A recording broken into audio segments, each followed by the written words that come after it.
The following program is a collection of stooges talking about happenings in the sports world. It is meant to be comedic informative.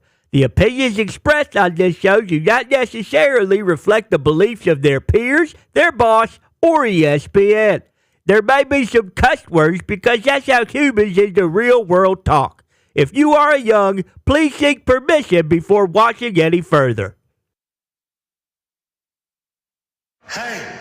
What? Let's go.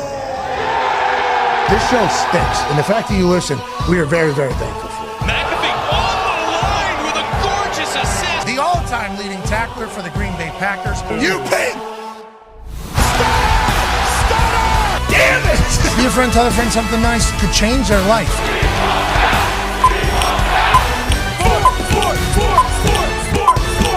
Hello, beautiful people, and welcome to our humble abode, the Thunderdome, on this Tom Cruise Wednesday, May 21st, 2025. This program starts now. Sports are happening, and decision was made to wear jerseys on this particular program about 4 minutes ago. So everybody has scrambled. Connor was certainly the motivator and the driver behind this. That is the Talk to Table at Boston. Connor wearing the Will Campbell jersey, obviously left tackle. And that is at Ty Schmidt wearing the left tackle of... Yeah, this is the 2024 D-Bone Murphy Stag Bowl champion official jersey. What? Yeah. Wow. Stag Bowl is the D3 national championship. That's right. For those that don't know. Game worn. What? Yeah. Oh, so he didn't play. We need to put that into that. He did. There's no scuffs on that. There's no dirt. Obviously, he was the alpha that entire game. D3 football player, obviously committed to the game. That's right. D3 left tackle, very committed to the game. I think he had to wash that jersey, and he also had to wash his own pads. Yep. And I don't know if they had a locker room. He tells me they did. I've never seen it, but I am incredibly proud of you supporting D-Bone, especially after the things that you guys have been saying about D-Bone over the last couple weeks. What are you talking about? You know what you've been saying? Actually, Bruce got in on today. He took a picture of him eating as if it was a zoo animal and sent it into the group text today. That's because he was eating bacon, and that's cannibalism. You got to kind of grab that when you can. I am disgusted. I didn't say that. I didn't say that. One half of the hammer, Dahn, Cowboys, AP 10. Love what you're doing with the jersey, brother. Yeah, it's not. A lot of people think it's a Pat Freiermuth jersey. It's not. It's just a move. Oh, it's custom. Moth. Moth. Yeah, Freiermuth, obviously absolute dog for the Pittsburgh Steelers. Yeah. Who's going to be his quarterback? Is it going to be Mason Crosby, or is it going to be Aaron Rodgers? Hopefully it's Mace Dog. I don't want Aaron anymore. Wow. What?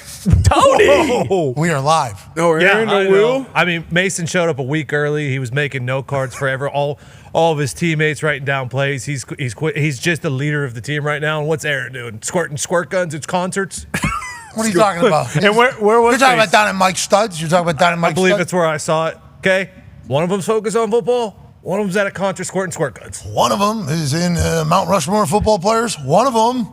I don't care. Well, that's a sweet goatee. Yeah, great goatee, great goatee.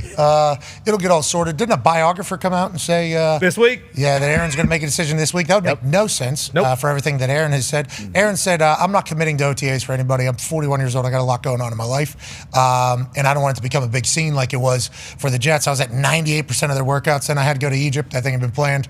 Obviously, June 12th, 2024. Right. 6, 12, 24. Yeah. Had to go over to Egypt. And that just so happened to be whenever this was happening, everybody said I was a terrible teammate, even though I was at all of them before that. So I wasn't going to commit to any team and tell them that I was going to play for them, make a big scene out of it, and then miss the entire OTAs, which was going to happen because of things going on in his personal life. And then everybody has said, well, this week he's going to make a decision. This week he's going to make a decision. Biographer says he's going to make a decision. It's like Aaron has said that he's not making a decision until after OTAs. That is what he said. Now, maybe he lied, which is what a lot of people think. Or maybe he just said exactly how this is going to roll out, and he doesn't know if he's still playing. I think that is all to be determined as well. To be honest, my real motivation for Mason to be a quarterback is so I could shove that 0-6 up Dan Orlovsky's ass this season.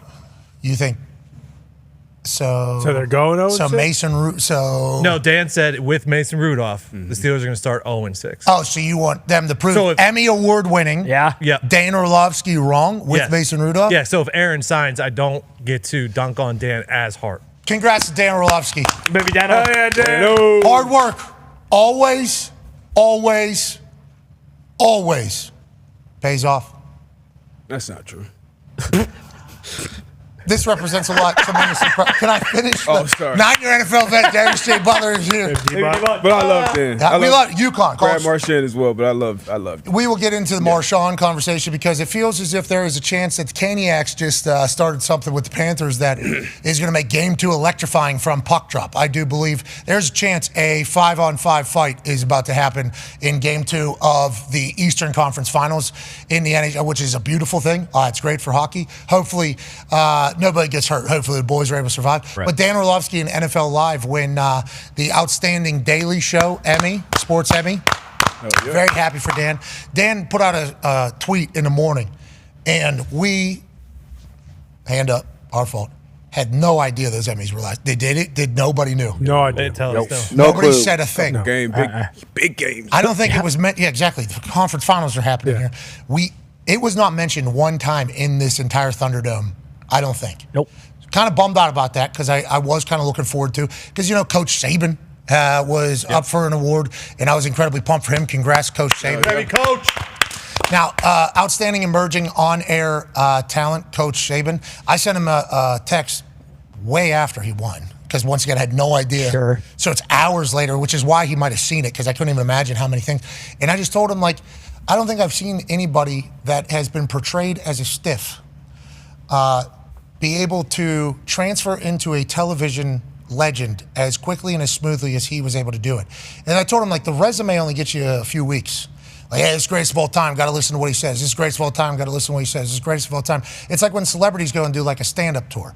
Their name gets them the first couple shows, people will buy it. But at some point, you got to be good. At some point, you got to keep them there. It's not just your resume. It's not just what you're able to do as a coach. You got to be a TV person, and you got to be able to be good at giving your message. You got to be good at having your message, and you got to have moxie. And I'll tell you what, the thing that set this man, old Saint Nick up, the greatest of all time in college ball, his moxie was stupendous. His amount of swagger, his confidence, his ability to just kind of let loose a little bit more than people thought, while also being able to deliver messages that I think all of college football was wanting him to say and all of college football was listening to him say. He became one of the best people on all of television very quickly, and it was an honor to sit next to him. Congrats, Coach. You did it. He's passionate. He was very passionate. Yeah, about loves the game. college ball. Yeah. Loves college ball. There's some times where I think he wants to say something. He's like, I don't know if I want to burn it down. He's watching him pick and choose what he wants to. And so prepared. I mean, Of course. overly ridiculously prepared because his entire life he spent watching film. So now he just watches film for. College game day.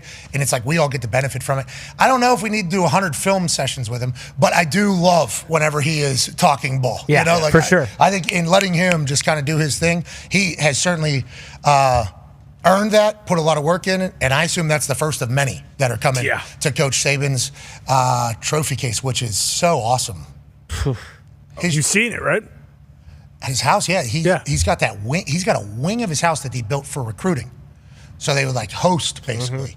So he's got this beautiful home. And Miss Tara is a phenomenal cook. And they have the perfect setup to host. It was very clear that this house was set up to host. And then they added an entire wing basically for recruiting trips for families. That's where you see him doing the two-step. The two-step shit. And whenever he's doing the entire electric slide. I saw somebody on the internet doing the electric slide the other day. I thought for sure they would know the electric slide. And they see Who was it?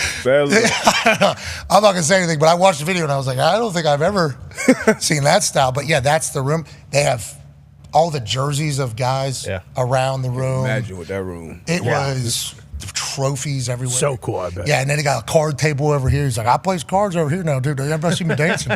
Big time space player. Yeah, I think he's a good player, too. I think he felt like he obligated to be great, too. That probably helped him. So let me get it straight. If I'm good at spades, this is good for recruiting? Yeah. Sounds good. Somebody needs to teach me how to play spades. And I assume that this is the first of many for Coach Saban. And speaking of first of many, congrats College Game Day. Yeah. That's College Game Day. Obviously, that show is an institution. That show shows up at campuses, and every person there feels obligated to go show up for their school and represent for their school. And what College Game Day has done for so long is in their eyes, I think the way College Game Day says it is like just showcase college football. Like that is basically the goal, is to showcase the sport that they are obsessed with. And I've talked about this numerous times after getting a chance to meet the people behind the scenes who've been with Game Day a long time. So they've been with ESPN a long time, and they've been with college football a long time. Mm-hmm. So those are two groups that, I don't think are the biggest fans of mine. Those people have, Sure. like if you just look at the people, been around ESPN a long time, probably not the biggest fan of ours. Old school college football people, whenever I got into college, hated my guts. So both those people were the people that were running College Game Day behind the scenes. So it was an interesting dynamic, them trying to adjust to me being dropped into their world, because that hiring came above them. So I'm just dropped in the middle of the season into their world. So the way they have treated me and like kind of adjusted to me has been very cool. But watching them just be the wagon that they have been for 30 years and how they do things and their passion for college football is just very real. And I think that's why when people get all pissed off at ESPN for things that happen in the college football world, oh, ESPN's doing this, ESPN's doing this. It's like, I know you love college football, and that's why you are passionate about it. But the people that are working in the college football world at ESPN are obsessed with, like the people that are actually making decisions. They like literally eat, sleep, and breathe college football. So it's nice to see them get acknowledged by their peers for all their hard work. And shout out to Daniel and the Vans. Yeah. Shout out to Daniel and the Vans. What a moment. Hey, congrats to you, though, man. You got to, obviously, you play a huge part. They've been doing it for a long time. College football has been around forever. Football obviously has to evolve, but the coverage and the shit that we watch has to evolve. I know at least my age group, my friend group, and down for sure, like, huge growth. I don't know the numbers and what they have been and what highest rated seasons the last 3 years. Yeah. So big part of that. Not only those moments, but what you guys do. You and Saban working together. I think you had a big part of teammates. It's all dope. And the whole crew, Kirk, everybody that does their thing. Desmond, Reese, such a professional. Pete, everybody. Stanford Steve Coughlin, Pete, Jen Latta, Jess Sims. I mean, you start rolling through the people that are on camera for that show. I think Marty even did some stuff for us. McGee did some stuff. Right for the season. It's like a really talented group of people. And then the crew, the truck drivers, the camera people, Ruhlman, Mike. Johnny Violence. Mike Rule, Johnny Brosio, obviously behind the scenes, his entire crew. There's a lot, that is a village of people that kind of pick up and move all football season. So congrats to College Game Day, way to go. Congrats to Saban, congrats to NFL Live winning. That's where Dan Orlovsky won. The people, I don't want to undersell it. I'm not going to do that. A friend of the program, Peter Schrager, came on the day after Good Morning Football, won an Emmy a few years back. And it was like when Alexander Ovechkin won Stanley Cup first time. Best day of his life. Marriage, kids, Emmy. Yeah, for real. And I think it's just because I didn't grow up in the TV world, and I don't think I went to any TV. I didn't know this was going to be life. So I don't think I fully understand and comprehend it. People get really pumped up about those. Oh, yeah, it's like a career-defining thing. Yeah, they get really, really pumped up. So congrats to everybody that won last night. Shout out to Molly, remember from NBC? Oh, yeah. The Olympics? Oh, yep. Legend. Yeah. Absolute legend. We got a chance to meet her. She came out here. Yeah. She wanted to come out here and talk to us. She was awesome. She really did. It was before I end up licensing my show anywhere, Molly came and pitched for us to be a part of like the Olympic coverage. And she was like, we need you in the Olympic coverage. And I'm like, I don't know if that's going to be possible if we end up going anywhere else. And she was like, well, let me show you why we need to make it happen. She had a full presentation. Yeah. She's a dog. Sold us. Yeah, she definitely did. We're like, all right, we're going to try to figure that out. So assume that we will do something with the Olympics at some point as Molly continues to run it, if we are still welcome. But watching her give a speech, I was like thinking to myself, like, that's a lady that is fully committed to the Olympic coverage, and she wins. It's like, congrats to all of them over there. That was a big night over there in New York City, I think. Yeah. Think of the amount of humans over there that despise us. Could you imagine we walk into that place? We walk into this place, the suits would just, everything would just, the ties would just get super tighter over there. What an interesting world. Orlovsky, though, Emmy Award winner. Yeah. Love it, Dan. Well deserved. Damn right. You think it was for that virtual reality shit they did? No, they were up for 1-2. I'm not sure if Hawk won. I know he won. He's a part of Hogan? NFL Live too, but Andrew Hawkins. Oh, Hawk. Yeah. They said Hawk. But I know they were Hawk there has Emmys, brother. Yeah. because of the tell you, stuff man, that Dan was doing with the Status Pro on air. It was dope. All right, let's talk about the sports that took place last night. Conference finals started for the NHL Eastern Conference. The Caniacs and the Florida Panthers. This one started out as a physical fight, didn't it, Con Man? Yeah, they were kind of going at it right off the bat. I believe there was one shot in the first 8 minutes minutes and 17 hits, something along those lines. And it was incredible hockey. Last night was a great reminder that this week and next week, hopefully, God willing, that these sports continue to go and that we don't have a lot of what was last night continues on. But you love the conference finals. The Cats were just dominant. They scored early on the power play, and their power play hadn't been good. I'm pretty sure the Hurricanes had the number one penalty kill in the playoffs. And the Cats, I think, were 10th. But, yeah, that backhand right up the top. Ekblad, top right, piping in shortly thereafter. Filthy goal. That's actually the Canes captain, Jordan Stahl, turning it over. And then Ekblad, how you doing? Right where Mama hides the cookies. That was wonderful. And it continued. Carolina got one at the end of the first period, but that was basically all she wrote. The Panthers continued to roll 3-1 here. Beautiful one-timer on the break. Another one on the power play in the third. And that was basically it. And what you're not really seeing from these highlights is that once the Cats got up, they said, okay. The Cats, who are the Florida Panthers. Florida Panthers, they basically said, time to hunt. We're not really going for the puck. We're not really going for the goal. Let's hit some people. Marshy goes into Shane Gostisbehere, almost takes his head off, but that's what they're trying to do. Gostisbehere fires a wrist shot at Marshy. It was disgusting. That's a clapper if I've ever seen one. That is not a clapper. That's a clap ball. A lot stronger than a wrister, I'll tell you that much. 120 feet away from his net on blue line. The game. I'm trying to go bar down. That's a textbook wrister. That's how they teach it. Yeah, a lot of people saying clap bomb, a lot of people saying wrister, but they dropped the mitts immediately, and Marshy, I think he got the last laugh, to say the least. Well, not only the last laugh, he ends up getting a 4-minute five. He ends up getting kicked out.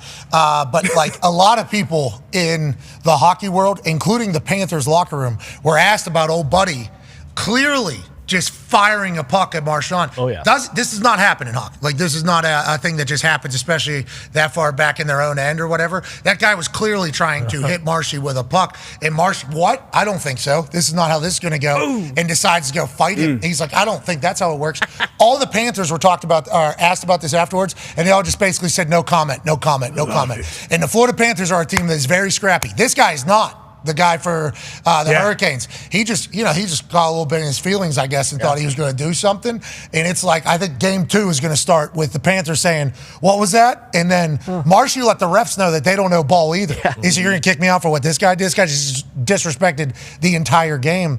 Darius, I know all of South Florida has been following hockey a long time. A long time. Obviously, the team's only been down there for 31 years, but we've been pretty successful. We've been on a good run here. We got some good history down there, and we love the makeup of the team. They're physical. Conman talked about how physical the game was. I mean, that plays right into our wheelhouse.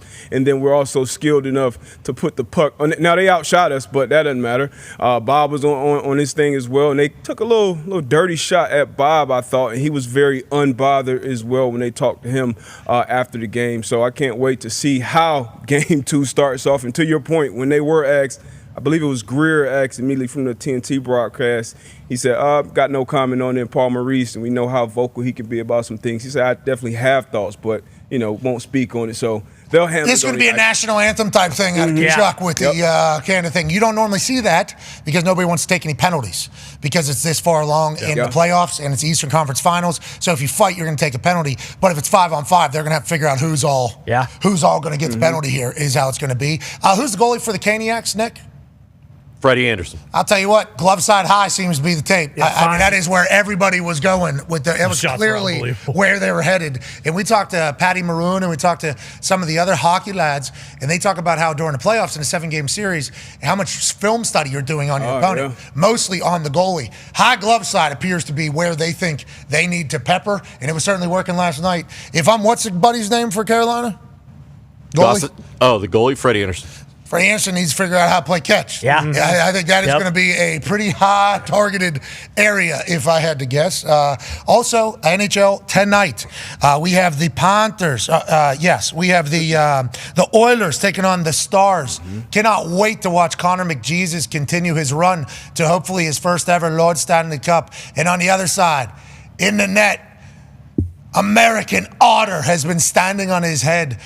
Can't wait for the NHL Stanley Cup playoffs to continue. Last night in the NBA, the Oklahoma City Thunder demolished the Minnesota Timberwolves, although that is not how the game started out at all.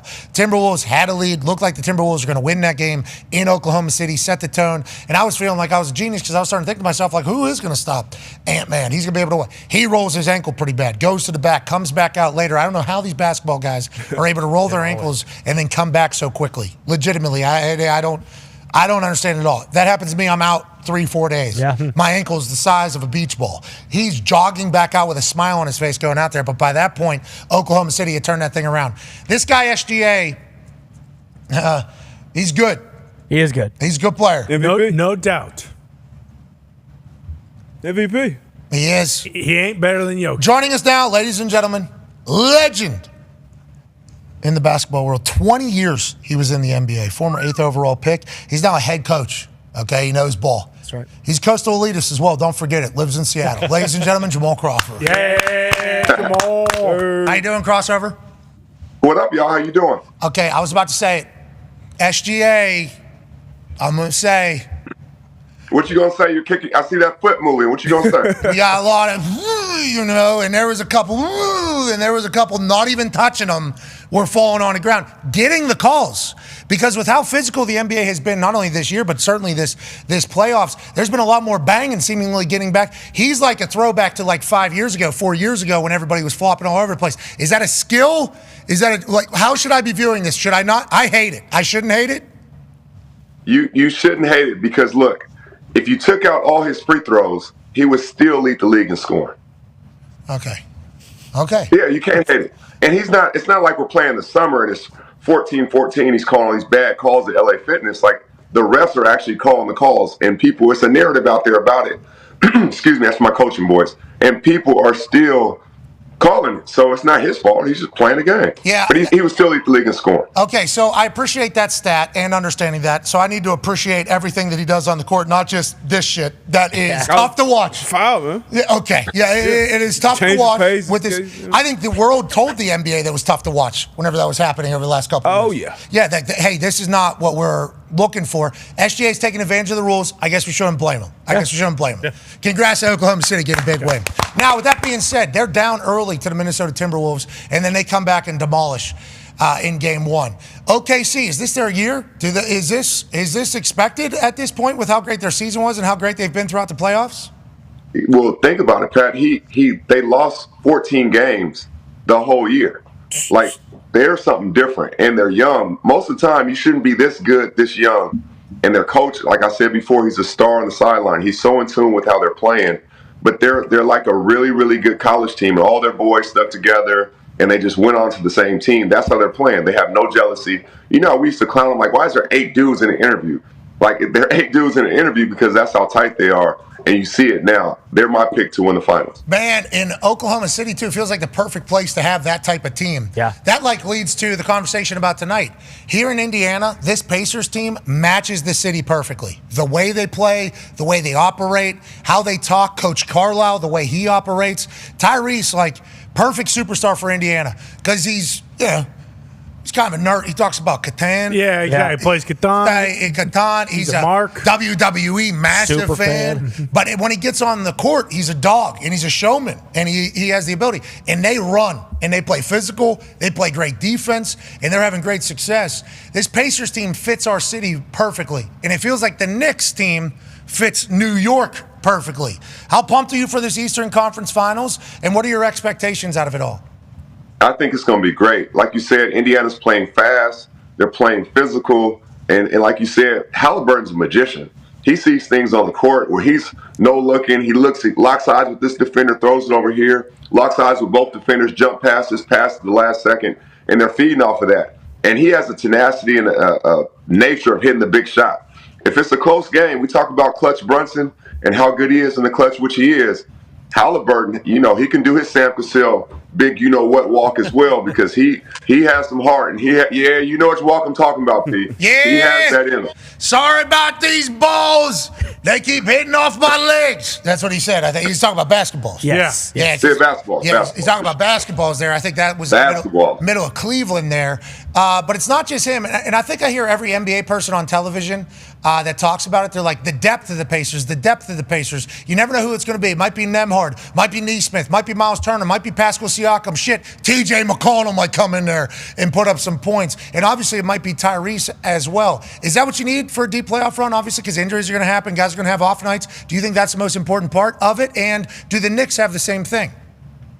You definitely need that for sure, but you also need the guys who don't regularly play to be engaged the whole time, because you can win 2 minutes when you go in that change the whole course of a game. So it's not like you have to go in the whole game and play well the whole game. If you can play well for 2 or 3 minutes and that spurt to get your starters back, to give them some life, to give them some rest as well, give your coach a little bit of confidence, that's when the games are won. When those other guys step up, that's when the magic happens. And Indiana is rolling. New York is rolling as well. They figured it out. New York is at its best when 5 guys are in double figures. Indiana kind of the same thing. And I think Carlisle's done an unbelievable job. Like, he's been there before. He's won a championship. He's not afraid to go zone. He'll do whatever it takes to win. He's a genius on the sideline. So, and Tibbs has done well with New York. So I'm ready for this. Could go 7 games.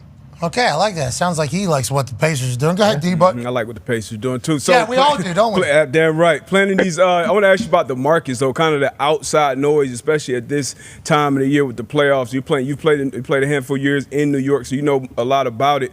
How different is that playing in a city with a fan base like New York and that media market compared to other places, especially on this stage? It's been so long since New York has hung a banner.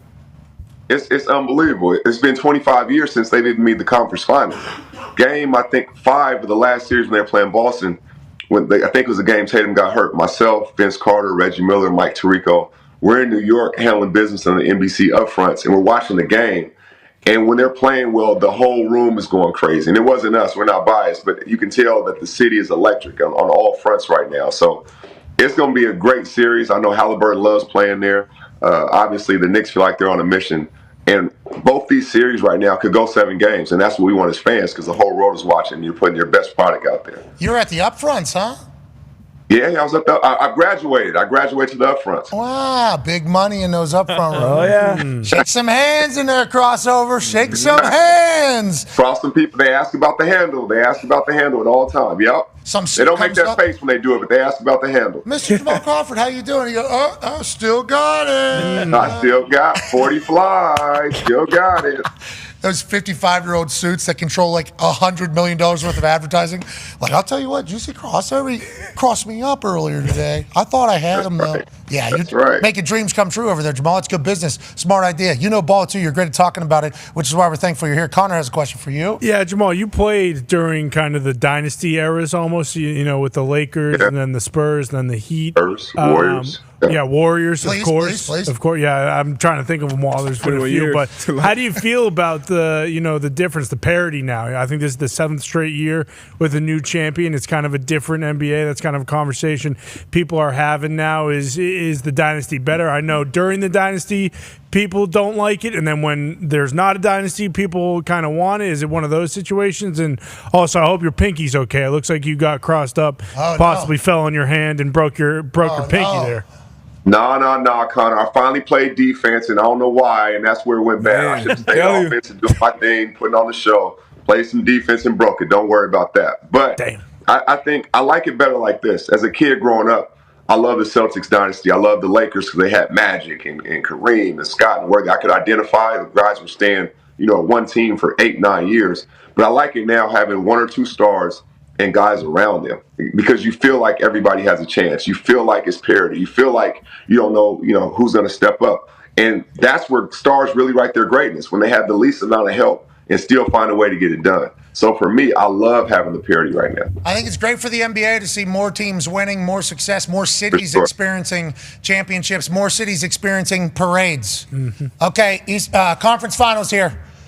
Who's going to continue? Who's going to continue? I knew you were going to end with this, but with all that Indiana stuff you have on and around you and just the aura you have right now, the Pacers, I see it, but I got to go with the Knicks in this. All right. Don't. Do I need to blow the whistle on that? Is that a whistle? Yeah. All right, ladies and gentlemen. Jamal Crawford, coastal elitist, like I thought, going with the big city. How about in the West? In the West, I got OKC. All right. I think they've been the best team. I think if they just win their home games the rest of the way, they'll win the championship because they have that home court advantage. So I got OKC winning it. We appreciate the hell out of you. Ladies and gentlemen, Jamal Crawford. Yeah. All right, ladies and gentlemen. He's the best. Yeah. He should be on TV more. I don't know if he wants to be because he's coaching and doing all that with his kids and everything like that. He is always so cool to us. So very thankful to Jamal Crawford. With that being said, we had the opportunity yesterday, last night to be exact, to find some time within the Greatest Actors schedule. And what was supposed to be a 10 to 15 minute conversation, because I believe he was in a different country, obviously. He was in a different country. He was in New York, I think, 2 nights ago. Then he was filming, I think, again. We'll get into it. He's in a different country, so we're able to find, it's supposed to be 10 to 15 minutes. Strap in, okay? Because not only is Mission Impossible about to be insane tomorrow, Final Reckoning, but also we got a 35-minute conversation with Tom Cruise here, and I think he dives into some stuff he's maybe never chatted about. Yeah. I think that's the case. No doubt. We're incredibly thankful and lucky for this, and let's get to it. Ladies and gentlemen, Mission Impossible Final Reckoning is in theaters tomorrow, and we have an exclusive from Paramount. Jeez. With low-level flying, there is absolutely zero margin for error at altitudes between 5 and 20 feet above the water, above the rocks. If there is a downdraft, there is no room for correction. The plane is going in. Jeez, ladies and gentlemen, the man who is dangling from that wing, the man who has been captivating audience for decades and decades and decades, the man who has $12 billion in box office, the greatest actor on the earth, the man who Spielberg said saved the acting and movie industry. Ladies and gentlemen, without further ado, Tom Cruise. Thank you. Tom. Thank you very much. Thank you. Oh, Tom. Oh, can we get a shot of the boys here real quick? Just the pure joy. Great to be here, man. Let's go. It's great to be here. Hey, guys. Tom, it is an honor. Great to be here. It is an honor to have you. Wow. It's an honor for me. You look amazing. You look like you're glowing, and for good reason. We had a couple of the boys check out Mission Impossible Final Reckoning this morning. They've been hovering above Earth. They'll ask you about that in a moment. I want to dive into a conversation about you. And every time we see you do a promo or a video, you're jumping out of something, you're flying something, and it's always see you at the movies. See you at the movies. In our world, the sports world, all the GOATs talk about their love of the game, their love of the sport. It feels like you love the movies. You love everything about the industry. I love them. When did that start? Were you a kid? Did you know this was going to be it? How did you kind of get into this? Honestly, I hoped that I would be able to make movies my goal. I remember when I was 4 years old, I wanted to make movies. I wanted to travel the world. I wanted to fly jets and airplanes. I wanted to visit and work in different cultures. That was just a lifelong dream of mine. I've always had an adventurous spirit, and just that kind of life I wanted. So it's something that is not what I do. It is who I am, and my whole life is dedicated to it. How, I look at a body as like kind of a car, and how do I train my car so that I can do this for the rest of my life? I had that opportunity. I didn't go to film school, I didn't go to acting school, but I studied movies. And when I got onto a movie set for the first time, and I just studied every single department and really started to understand what the culture is and how to create a culture of that where people can really flourish and do their best work. And those are the kind of things, like as a kid, I learned a work ethic. I always had jobs when I was growing up. We all in our family, I just worked. I had paper routes and cutting grass.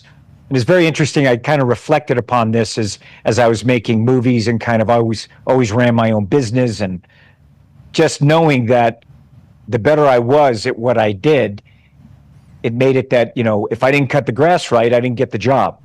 So I better learn how to understand how to do the best I can with cutting that grass. And that would ensure, that I was able to do a great job for the neighborhood, for the person, and they were happy, and then they wanted me back to do the job. And so those kind of basics of discipline, of learning a craft, of my interest in life. I'm not just, it's movies encompasses cultures, encompasses engineering. And, I fly jets, aerobatics, and aircraft, and I sing and train in dancing, and I'm constantly studying engineering. And mechanics and history and architecture, and of course also studying to be what it is to be a leader, and so all of these things, it's life, and I love it. Yeah. I love it. I absolutely love it. Well, I think you found the right place. I think you found the right profession. Yeah, good guys. I think they all those. Beforehand when I started, it was like, look, you know what it takes, and my door is always open to everybody. Like I'm always a student. I'm always studying. I'm always learning, and my door is always open to everybody to go like, look, these are the things that I did, because knowledge. There's so much knowledge out there, but what knowledge can you learn that's going to improve your ability for your goals? So that I'm looking for knowledge that I can apply, that I can get the result every single time, and that it's effective. So those things that I evaluate for myself, and I'm very much looking at what works for me, what is storytelling for me, but it takes a kind of passion and real discipline and relentless pursuit of this field. And that from what you've done in your life. I mean, we talked about it earlier of what you've accomplished in sports, and then what you did, to get to where you are with your show right now. You have that mental state, and I tell people, it's like you want your goals, you just have to think about what you need to know to get there. Yeah, I think work ethic is the most important thing that you can have. I have a daughter now, 2 years old, and I just, yeah, you too, I think. You were thinking the same thing, it sounds like. Yeah, same thing, and it's character. With success, it does reveal character and your discipline, and also it's understanding. My movies are not me; it's all of us. It's how do I help every single person? And when you're producing films, and I produce movies, it's understanding every single department. You have to be able to do those jobs. You got to understand what everyone's going through and how to help them, and align everyone so that you can create the best possible film for audiences. And my goal is I make movies for audiences. However, the wide range of cinema that I make, I have a wide range of interests. And so I'm constantly studying that particular genre, whether it's a thriller, action, comedy. I'll go into it and go, how can I entertain the audience that's going to love that? And that is my goal. My goal is that, global audiences, and how do I do that? Well, mission accomplished. Yeah, amen. Some would say the mission was impossible at the beginning. Mission accomplished. Yeah, I know. Is it possible? Many times I've been told that. So I appreciate that. Many times. I'll do the low-hanging fruit right there, especially on the eve here of Final Reckoning. So you talk about the work ethic and wanting to know every part of the business, and obviously the full team that goes into everything, and the team effort to make these massive, massive movies that obviously do numbers and entertain the entire world and make people escape from life, which is a very important part of our society. Yeah. But I feel like that's what I want to do. Yeah, and you do that. I just want to let you know that. As a person who has been a fan of yours for a long time, you certainly make us all forget about life, and also realize that there is an alien walking among the amount of things that you can do. You just talked about it. I'm learning engineering. I'm learning how to be a helicopter pilot. I'm flying jets. I'm hanging off there. When did you decide? Is that just your view of what an actor's supposed to be when you do all your own stunts? And because there's not a lot of that, right? I mean, that's not a very normal thing. I've seen the clips of you running, breaking your leg, and continuing to do it. Like, when did you decide you were just going to do everything? Like, literally everything. Always. Yeah, always? Always. My interest in life and things that I want to know about, and how can I accumulate. The derivation of art is skill. And I've always just kind of wanted to live my life like that and develop skills in many different areas. I have a wide range of interest in life. So whether I'm parachuting, skydiving, flying aerobatic helicopters or airplanes, or I like to dance and sing, and I love music. So I take time to study these things. It's always been my whole life. But if you look at the history of movies, they used to take an actor and they would say, here are these abilities. And if you look, my films are, when I'm working with people, not just actors, but people in all different aspects of filmmaking, what I'm looking for is that ability, and to utilize those abilities, increase those abilities. And when you look at cinema, they used to take actors and train them in singing and dancing and elocution and different languages. And they taught them about acting and lighting and lenses. So all of these things that I was just doing naturally, I didn't quite realize what I was doing. My natural curiosity to know things and not just, look, I'm not someone who just reads things and does it. I want to experience it. I'm looking at it, and I'm kind of viewing what's true for me. What are storytelling for me personally, not just what someone says it is. So those things that are just natural to me. So what I've also done is, as I'm learning these things, and I studied film in every department, and I studied the studio system, then I studied distribution, and my ultimate goal was really understanding culture and life and how I can make my movies to engage in those different cultures, celebrate them, and also to understand them and go to see their movies in different cultures, and how can I communicate in that way. So if you look at the way Hollywood was, and that's how I structured, like I get actors and crew and I'm training them. I'm teaching them, and I encourage artists to go out and not wait to get a job, but you got to train. Like, what kind of movies do you want to make? And if you want to do musicals, like, go train on musicals and tap. And I look at an actor, and I'm not just having a script there's the character and let's find the actor to play this character. I'm looking at the actor and going, boy, look at the light that this actor has. Look at the ability that this actor has. And I'm looking to take a light and shine it on that and then let it grow. So if you look at movies like when I'm hiring, Renee Zellweger for Jerry Maguire or any cast member that I'm doing, I spend more time on their performances with the camera on them.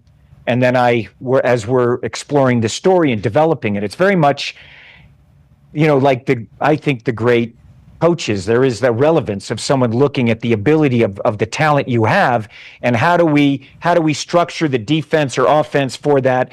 But I'm looking at, here's the story, emotional story I want to tell. Here's the enormously talented artists that I have in every area, and how do I maximize that talent with this story, and what is that story? So that it's that kind of engagement for everyone, and that I'm celebrating these artists. I have a thing where I want people to do better after working with me. I want them to go out and be able to, have a broader sense of the craft, have greater, opportunities. So that's always been kind of a quiet goal of mine.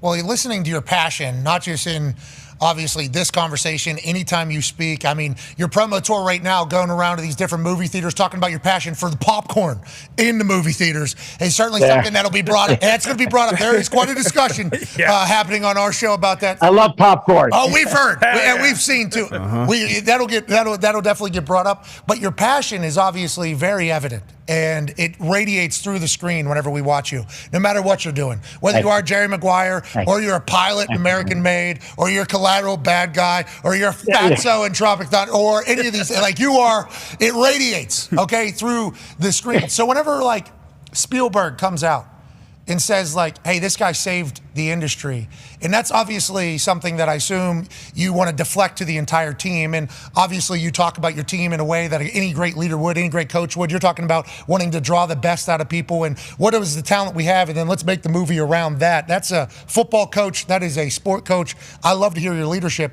But whenever that is bestowed upon you during COVID, when they thought the movies were going to be dead, like everybody was going to stream, did you take that upon yourself? Did you feel a little bit of weight of the industry, and how have you kind of navigated that? Well, what I did is basically, I did, because look, my friends, it's not just about the films I'm making. The difference in movies, I guess, and other sports is I've never felt competitive with other people. I'm like, I want everyone to do well. And so, I did. I just made sure that mission got made, that when everything shut down, I really worked and had to take it on. And, I talked to McHugh, who writes and directs and produces these films, and I was like, we're gonna have to really do this, and I'm gonna stay in. Are you in? And so what I did was I just worked with the governments. I called one studio, and this is what I really did. I called a studio. I was like, "Yeah, you guys shooting?" He's like, "No, we can't. We're all shut down for that." I said, "Oh wow." I said, "We're shooting our movies," and they're like, "What?" I said, "Yeah, we're making our movies." And then so I called back a week later, and I was like, "How's it going?" They said, "Oh yeah, we're shooting our films." I said, "Because we're coming out next summer, And I said, "So, we're on this date. I hope you're not on this date." They're like, "Well, we're making our movie and we're coming out next summer." And then I called the studio that I was working with. I said, "Look, all these guys are making movies. we got to make movies. So, and I just kept everyone working throughout. So they were like, okay, we got to make movies. So then I was like, we had to finish Top Gun Maverick in post during COVID. And I was basically, everyone was kind of like, no, you can't do this. No, you can't do that. I was like, always going, nah, I don't take no for an answer, really, Pat. I'm like, okay, well, there's got to be a solution. So I was calling, like, we have to set up the rules. Let's make agreements so that we can get back to work. And then I was calling governments and getting agreements with them. And then I was sharing it with the other studios and my friends, saying, this is how we're doing it. And then just kind of saying, my crew's going to get paid during this time. I just kept everybody working. And then slowly, and not so slowly, before you know it, we're able to just make sure that we're creating, even our orchestra for Top Gun Maverick, we were able to get mics to people's apartments all over the world where they're recording their instruments and then combining those instruments to create a live orchestra and just showing people, look, we can do this. We can do it safely. Let's create whatever rules so that we can move forward.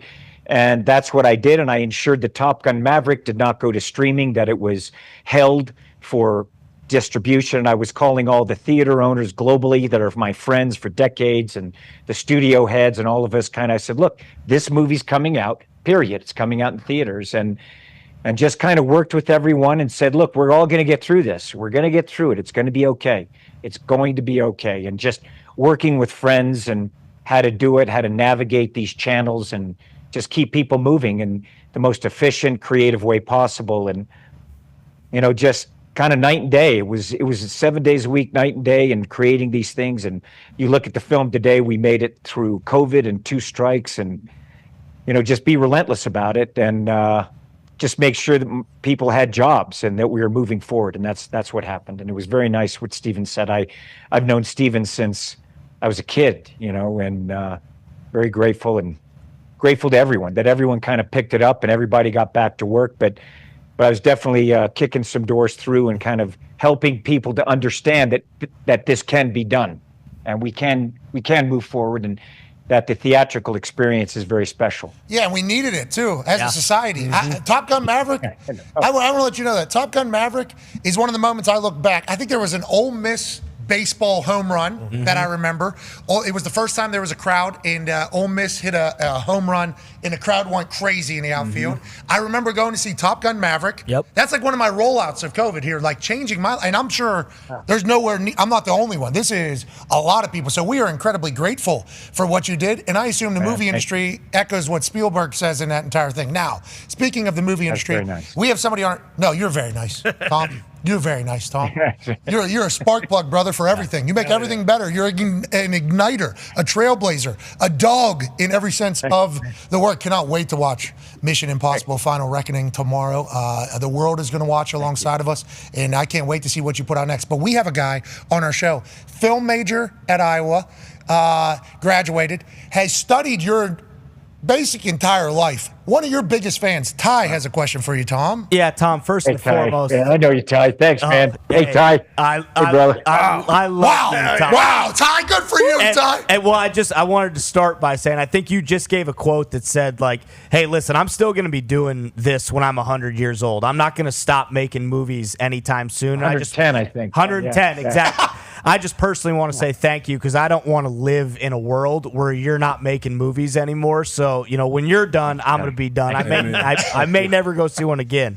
But I do want to ask you, when it comes to the Mission Impossible franchise as a whole, and then this film specifically, how difficult has it been kind of raising the bar with these set pieces that just get more massive and more massive, like that, it becomes the big part of the promotion of the movie? How have you kind of continued to push the envelope with each of these while also making it make sense within like the story of the film? Listen, that is really the collaboration with Christopher McQuarrie. His storytelling ability, and he and I have been working together for almost 20 years. The guy's genius. And it's also, look, I'm always setting goals for myself my whole life. Even as a kid, I had goals, and you know what it's like. Like sometimes you don't share your dreams, your goals with people because sometimes it's so outrageous that it's okay. Like you don't want to hear their comments. And I always have many goals. So when I accomplish something, I already have a list of goals lined up there. Like I have many other sequences and things that I can create for various films. I've already finished a film with Alejandro Iñárritu, constantly pushing the bar. It's always something that I know it's just, I take one sequence and I look at it and I go, how do I improve it? How can I do it better? You can always do things better. And I remember as a kid when I was making this movie Taps, I was laying there and I was like, man, I realized there I was working with these great cinematographer, great filmmakers, great actors. They knew so much more about everything than I did. And I was trying to absorb everything. And I thought, I was so tense because I was trying to just remember everything and remember it and remember it. And I just laid there. It was like literally in the middle of the night and I wasn't sleeping. And I just started laughing. I was laughing till tears came out. I said, man, you know what? I can only do the best I can. And I don't know what I don't know. And that's okay. And there's always, like, I can always learn. And I remember I thought I'm going to dedicate everything. And that's it. Like, good or bad, whatever people think, I know that I did everything I could. And that's what I've dedicated my life to. So when you look at Mission, for me, there's always another mountain. Or cinema, there's always another mountain. There's always a new story. There's always something that I can do better, bigger, in different ways, shift into different genres. I never think, that I can't. And that doesn't mean there's things that I don't know. I just don't mind not knowing. I don't mind feeling that fear or that anxiety of I don't know. And I use that to pursue knowledge. I use that to pursue pushing myself to create something special. And all of us, and it's not just me, it's the whole team. So it's just that interest in the next goal. We're just pursuing it. And when you're working with such talented people that are there kind of throwing it all in, we're going for, I want to entertain that audience, and that's the goal. So it's just, it's an interest. It's like people go, why? It is a passion and an interest in life, a pursuit of excellence, a pursuit of knowledge, a pursuit of, and not just excellence for excellence. It's like I'm defining it for the audience. I'm doing this for the audience. And I don't know. I get real passionate about it. Yeah, I was about to say, I get real passionate. It's an obsession at this point, I think, for you to entertain people. Yeah, it's like, and that's a giving mindset. It is a passion. It's literally like, as a kid, I used to write stories and characters just to make my family laugh. And I'd create characters. And I was jumping off buildings when I was 4 years old. I was that kid who climbed the tallest trees. I think I was like 2.5 years old where I climbed out of a window onto a roof, to look at the stars. And the neighbors would call my mom. She'd be like, where is he? He's on the roof? I think there's a child on a roof at 2 a.m. in the morning to look at the stars. You know what I mean? And I just had that natural sense of adventure that I guess carries over into my passion for people in life and cinema. Well, we're appreciative of those things combining because when you just decide, I'm gonna jump a motorcycle off a cliff here, and I'm gonna do it 20 times to see how it goes. I'm gonna climb the Burj Khalifa with no thing and just sit on top of that thing. I'm gonna fly on the wing of a plane that is 5 to 15 feet above the ground over a creek, and it's like we appreciate the fact that you do that. I get nervous for you. I get scared for you. Now we know you're a very busy person. I get nervous too. Do you? Okay. So you get feelings or no? Do you have fear? Oh yeah. It's I just don't mind it. Look, here's also the thing that when you're looking at that plane flying 5 feet over, we're doing things. I'm not just hanging off that plane. I'm also the amount of time that it took to develop understanding the aircraft and how it flies, understanding the airplane when it gets into a place where it's no longer going to fly, me training the pilot to do it. We're developing knowledge and we're developing technology. So also when I'm there on the wheel, I'm worried about these downdrafts that are coming in. I'm perceiving the bumps. I know what that pilot is going through. Because also when I'm flying in between the two wings and I'm 0G in there, I also have to know my body position because I'm creating drag and reducing the airflow over that wing.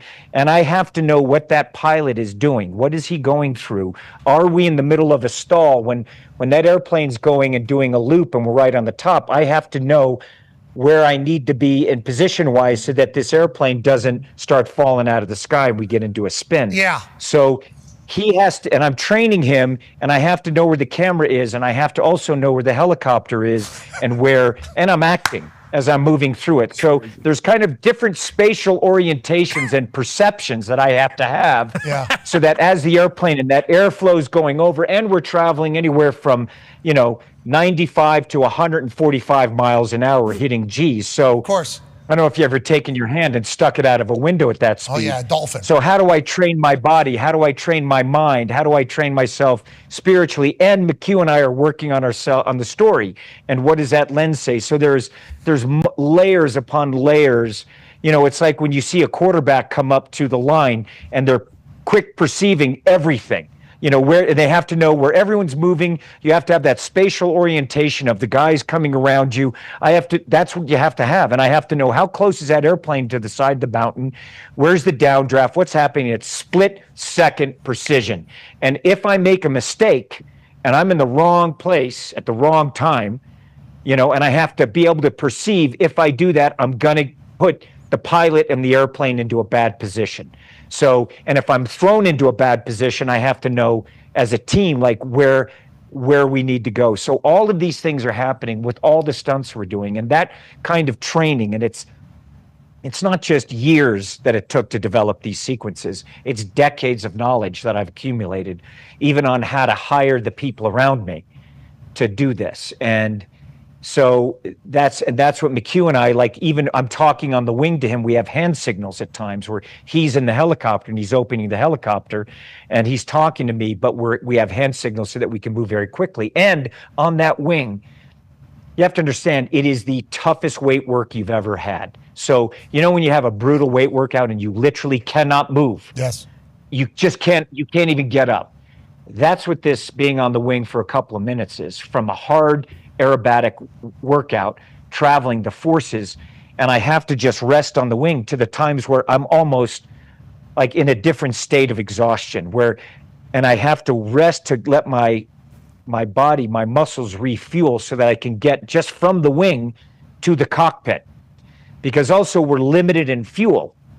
So, and the guy, my pilots cannot land with me on the wing.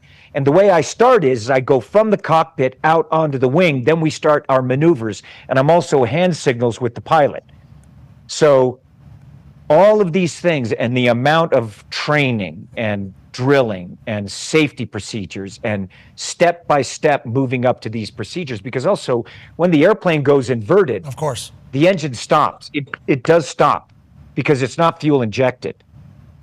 So while I'm hanging, and you'll see stuff of me hanging upside down in that airplane, and how do I hold it, and how do we do it, and understanding the maneuver and how that plane moves around, and putting myself into a position because I'm being flung, and also understanding what happens so that I'm putting myself in a position on the wing or the fuselage. You'll see me take hard hits, very, very hard hits on that wing, and it's just like, oh, you can't take many of those, Yeah. It's like going across the middle. A receiver going across the middle. It's like, I'm going to catch the ball, Tom, you said, and I know it's going to hurt. Yeah, you said, hold on. He said, it's like a quarterback having to check an audible. Yeah, there's a chance you get blindsided. Yeah, there's a chance you get sacked, I guess. Mm-hmm. In your world, there's a chance you're falling off of a plane into Earth. So, yeah, I guess it is like a quarterback. Yes. Yeah, I guess so. Physics. Brother. Physics.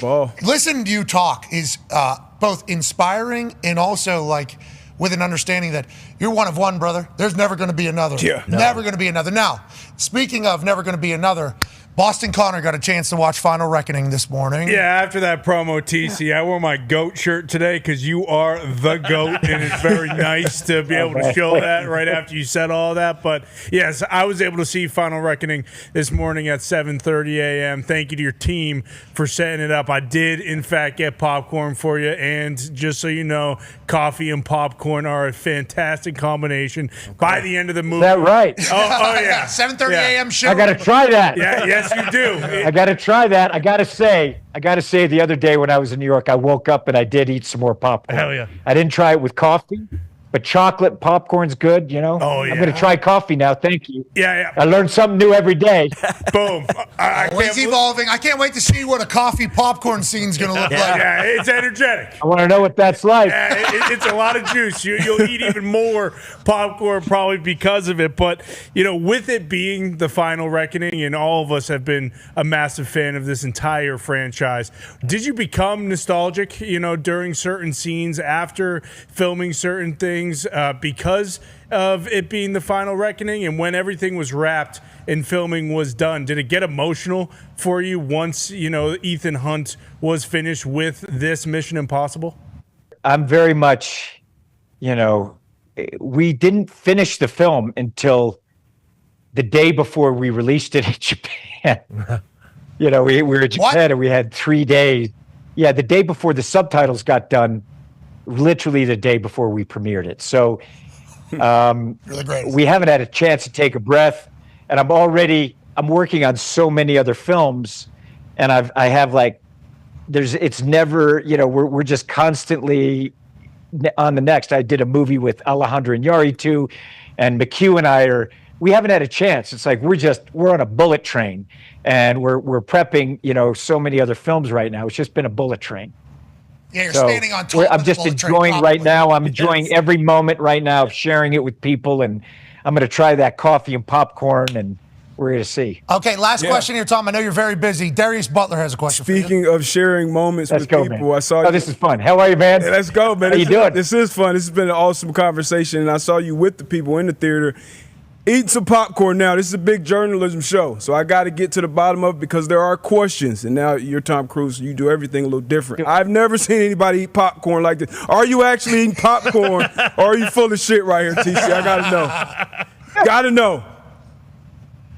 Man, I'm eating popcorn. They know when I'm going to these movies and I'm watching it, I'm eating popcorn. Okay. So is your love of popcorn because it is like a movie theater thing? You think that is why? Yeah, movies. I love going to a movie and getting popcorn. For me, it's just like comfort, I love the comfort of a movie theater. And I love setting it up, and I'll see several movies, on the weekend. I'll kind of chart my weekends for the movies, and, I look forward to it, like what these guys are throwing down. And it's inspiring to me seeing these movies, like you see Sinners. I'm like, seeing what those guys did, I'm pumped to see that. You got Brad Pitt, with Formula One coming, and, all the guys like Jerry Bruckheimer. I can't wait to see those guys, what they're creating. You got Keanu, with the Wick series that I love with Ana de Armas, and these guys are laying it down this summer. And I'm just, and I get really excited and inspired by what these guys are doing. They're going after it. And and I love getting popcorn. Everyone knows the theater owners. I get there, they got my popcorn ready for me. I get with my friends, and we get in the back. I've got the seats. I show up. I see the trailers. Packed cinema, and I'm watching the movie. And I like watching other people. As we're doing it, and that's what I love. I love seeing people's response to it and seeing what people are doing. I love it. God, you're the perfect representative of the movie industry. We can't thank you enough for joining us. Quick tip: if somebody's to make an acting debut in a couple months, maybe me. Yeah. What's up? What do you want? Like, what should I think? What should I think? What should my mindset be? What should my mindset be? What should your mindset be? Well, it depends on kind of movies. War movie. Oh, good. Well, first of all, just try to understand what the tone of the film is. What's happening on set. Show up early so that and you feel comfortable. With the surroundings. I'm always early, and I always leave late, and I'm constantly kind of working on it. I work on things 7 days a week, and usually working on several films at the same time. But I think the most important thing is to just be there and present, be present and perceive what's going on, what's happening right in front of you and reacting to it. And just understanding what the tone of what the directors are going for, and just responding, just being in the moment. I'll prepare, sometimes for years. Some of the films that I've made, Rain Man, it took 2 years. Born on the 4th of July, over 2 years. Mission movies or Samurai, I spent 2 years preparing for them. And sometimes like Les Grossman, whatever, it's months and months. And, so these things, just be present and just find things that interest you with that character. And all you got to do is listen and respond to the people there and just kind of feel, when you're a kid, and children they're great actors. They're just so free. You're playing with your toys, and you're that truck, and you're doing all this, and it's, you are that character with those toys, or, whatever you want that cookie, but it's not, it's dessert after dinner, and you can always see the kids, and they're like, well, you can't have the cookie till later, and we're going to do it. No, I want it now. I want this cookie now, or the toy. And you can see that they could just generate the tears, and you just start looking at them, and they're looking over that eye like, are you paying attention? I really got the tears going now. They're creating that. They're making it happen right now. And that's acting, where you kind of create a character, you understand the world, and then you're just present in creating those things. And it's just use your imagination and have fun. I appreciate the hell out of it. I hope that's helped, man. It is going to be fun. And I can't wait to get to the movies tomorrow to watch your latest work in Mission Impossible Final Reckoning. Thank you for the time. You're the greatest of all time, Everybody. brother. Hey, thank you for the time. You guys are awesome. Have a great summer. Enjoy. Hell yeah, you too. Enjoy your life, Tom. Yeah. You're making all of ours better. Thank you. Ladies and gentlemen, Tom Cruise. Huh? Unbelievable. How about that? Huh? Tom Cruise. I'm real. 35 minutes. 35 minutes we had Tom. I don't know how everybody in his team felt about the 35 minutes. Probably didn't love it. I mean, what were we supposed to do? Yeah, it wasn't planned, but that was not the plan. It was not the plan at all. And then he gives that first answer, and it's like, oh, Tom's giving us answers right now. Feels like Tom is giving us answers right now. And then just one thing leads to another, yada, yada, yada. I look up, and I'm like, we are 25 minutes into this thing right now. No end in sight in my eyes. At all. In my head, there was no... I love talking film. There was no smooth exit at all. So we go another 10 minutes. And that last question there about the tip for acting, and, maybe for me, but also maybe for those who want to get into acting. Like, how often do you get to hear Tom Cruise give exactly full breakdown of what you need to be. You need to be is what he was saying, basically, in a roundabout way. After the conversation ends, he wanted to stick around and say thank you to us. Yep. Okay. And there was another 10 minutes. 10 minutes of like diving into, is it you that is acting? And then like true passion in telling me how I need to think, what I need to think, the questions I'm allowed to ask, what I'm not allowed to ask, what I shouldn't think about, what I should, like everything like broken down. I am nothing short of. Yeah. Truly impressed. Yeah. I am nothing short of impressed with that man. And he's one of one. And I don't like you. Amen. I feel. And Bubba. Yeah, Bubba. Bubba Watson. Bubba Watson, you son of a bitch. So loud. Even at the WNBA game, he was like, Showed you how to eat popcorn. Yeah. It's not hard. Is that how you're going to eat? No, you're not eating. We know you're not eating. We know you're not That's eating clearly fake by you. You don't have popcorn. You don't. Oh, Yeah. See? This is my Mission Impossible. I'm a rookie to eat actor. popcorn like this for the rest of my life. I haven't been acting for 40 years. Hey, thank you, Tom. Thank you, TC. Love you. Love you, TC. That was awesome, though. Yeah, it was incredible. We did not expect that. We had no idea what to expect. 10 to 15 minutes, they said, going in. And I don't know whether that's on us for being unprofessional. Hopefully, Tom is okay with it. Hopefully, everybody else is as well. There was a couple, because he's in a different country, Foxy added some pictures to kind of splice some things up because we didn't know where the conversation was going to go. Foxy, great work on that, bro. Yeah, Thank you. They said it was awesome B-roll to use in there. It was sweet. Yeah, they were a cool team to work with, too. Oh, yeah. To be clear, they had it all. Hey, here's some B-roll if you want to make it for any of the clips. Here's a teaser you can use that nobody else has. It's like, thank you. And it all makes sense whenever you hear him talk. He's a leader. Like, I think he views himself as like the coach, obviously. He says, when I'm producing a movie or I'm doing this, I'm trying to, there's a lot of like leadership lessons in there. There's a lot of like work ethic lessons in there. Obviously, we're talking about acting. He's talking about acting. But if you apply a lot of the shit he's saying about how he goes about his business to your particular life and whatever you do, I think that is that was a quote machine. That was like a quote board machine right there with Tom Cruise. What an honor. Ty, you've been a big fan, massive fan. You've been banging the drum, obviously, since the beginning.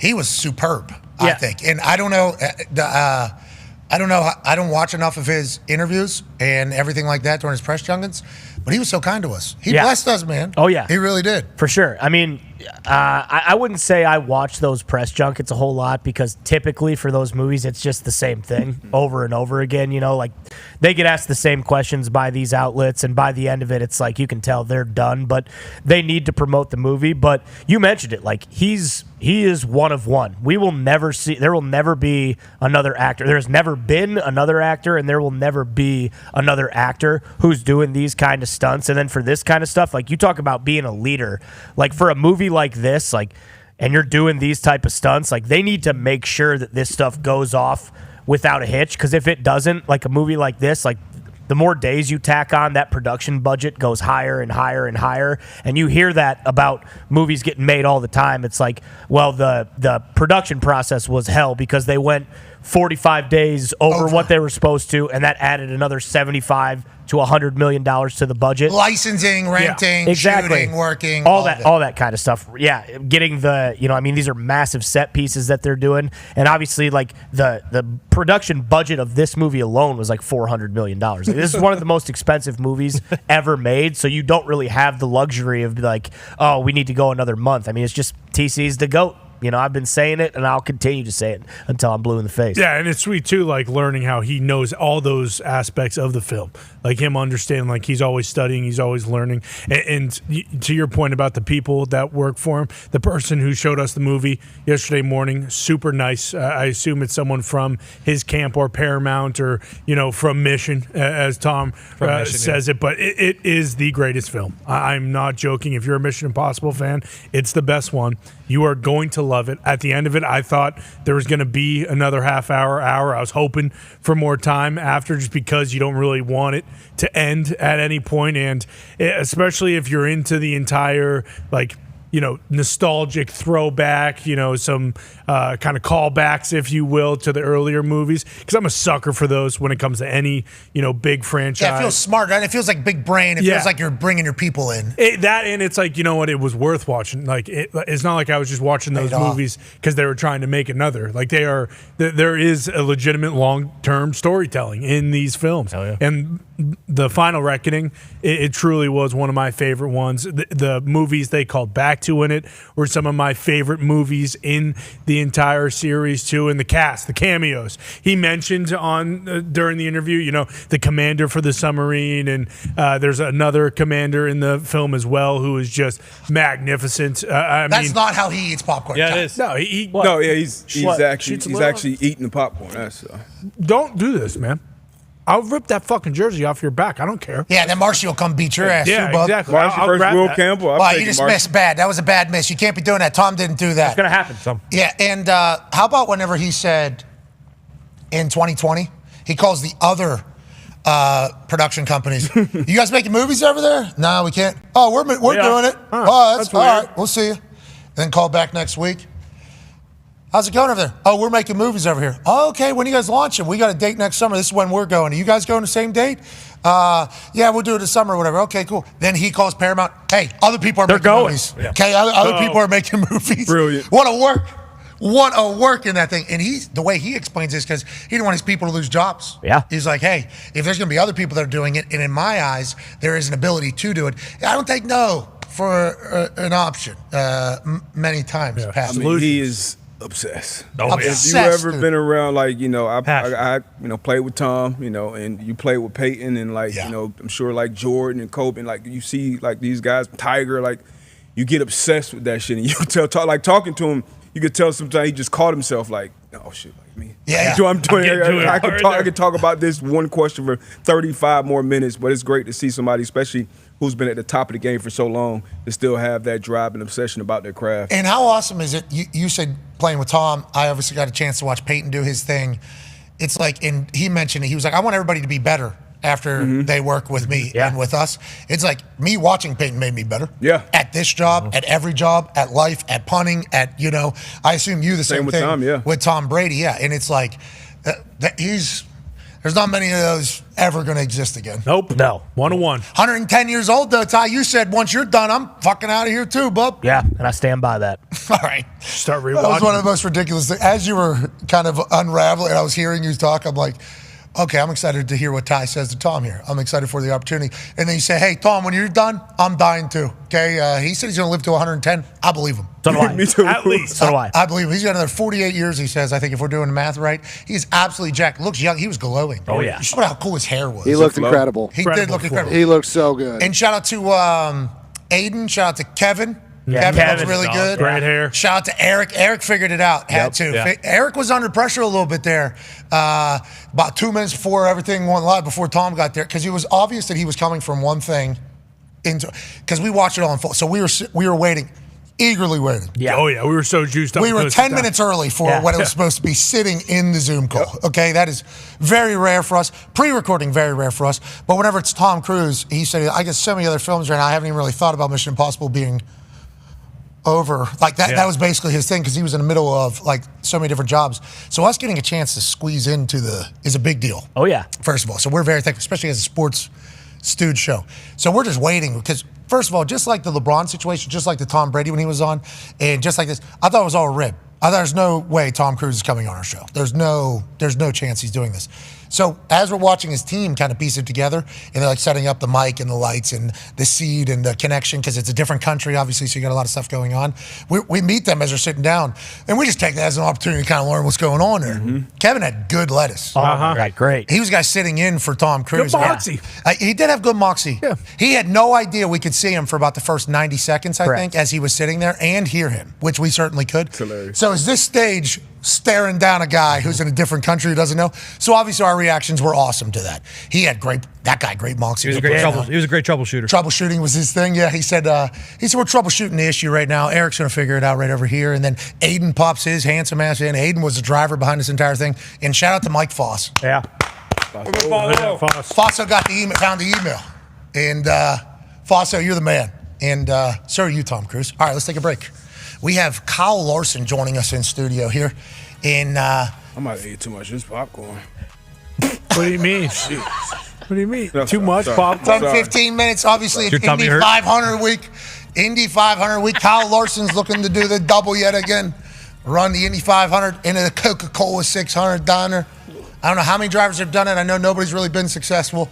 And last year he was trying to do it, and the Indy 500 got delayed because of weather. Tough. So he flew Dahn to Charlotte after the Indy 500 ended, much later than it ever has probably. And then he hopped in a car because the race was already started. So it wasn't smooth at all. No. But during the Indy 500, Kyle Larson was learning how to drive an Indy car. And it was cool to watch, and he was doing well. It was like, oh, this guy, like 75 laps in, you hear him in the radio basically say like, oh, I didn't know I could do that. And they're like, yes, you could do that. And he's in the biggest race in IndyCar, and he just kept getting better. They're saying this guy might go down as the greatest driver of all time. He can race anything, whether it's go-karts, dirt cars, sprint cars, you name it. NASCARs. What's that? F1? I think he would be a guy that I think race community in America would be like, yeah, we would like to see Kyle Larson go over there.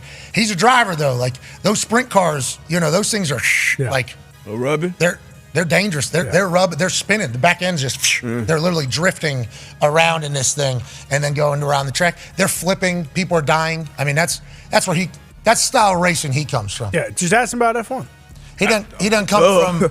He doesn't come from Rolex, sponsorship his whole life. He's a driver. That's right. We'll talk to him about 15 minutes or so. This Indy 500 weekend here in Indianapolis is going to be alive. Obviously, Knicks and Pacers tonight. Good luck to all parties in all conference finals. But boy, it'd be sweet if Indiana Pacers went on a run to the finals. Oh, yes, it would. For the city, for our show, and for a friend of the program, Tyrese Halliburton. Mm-hmm. I love that Knicks team, though. Yeah. I enjoy the way they play. Fun to watch. Don't love them, but...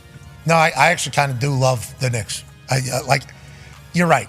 Love that they exist in the sports world because we talk about sports. So I like that the Knicks are very good because just all the shit that comes alongside of it. When it doesn't get too much, the scenes outside MSG are really cool. Awesome. Yeah, there's so many good things that come from their team being good.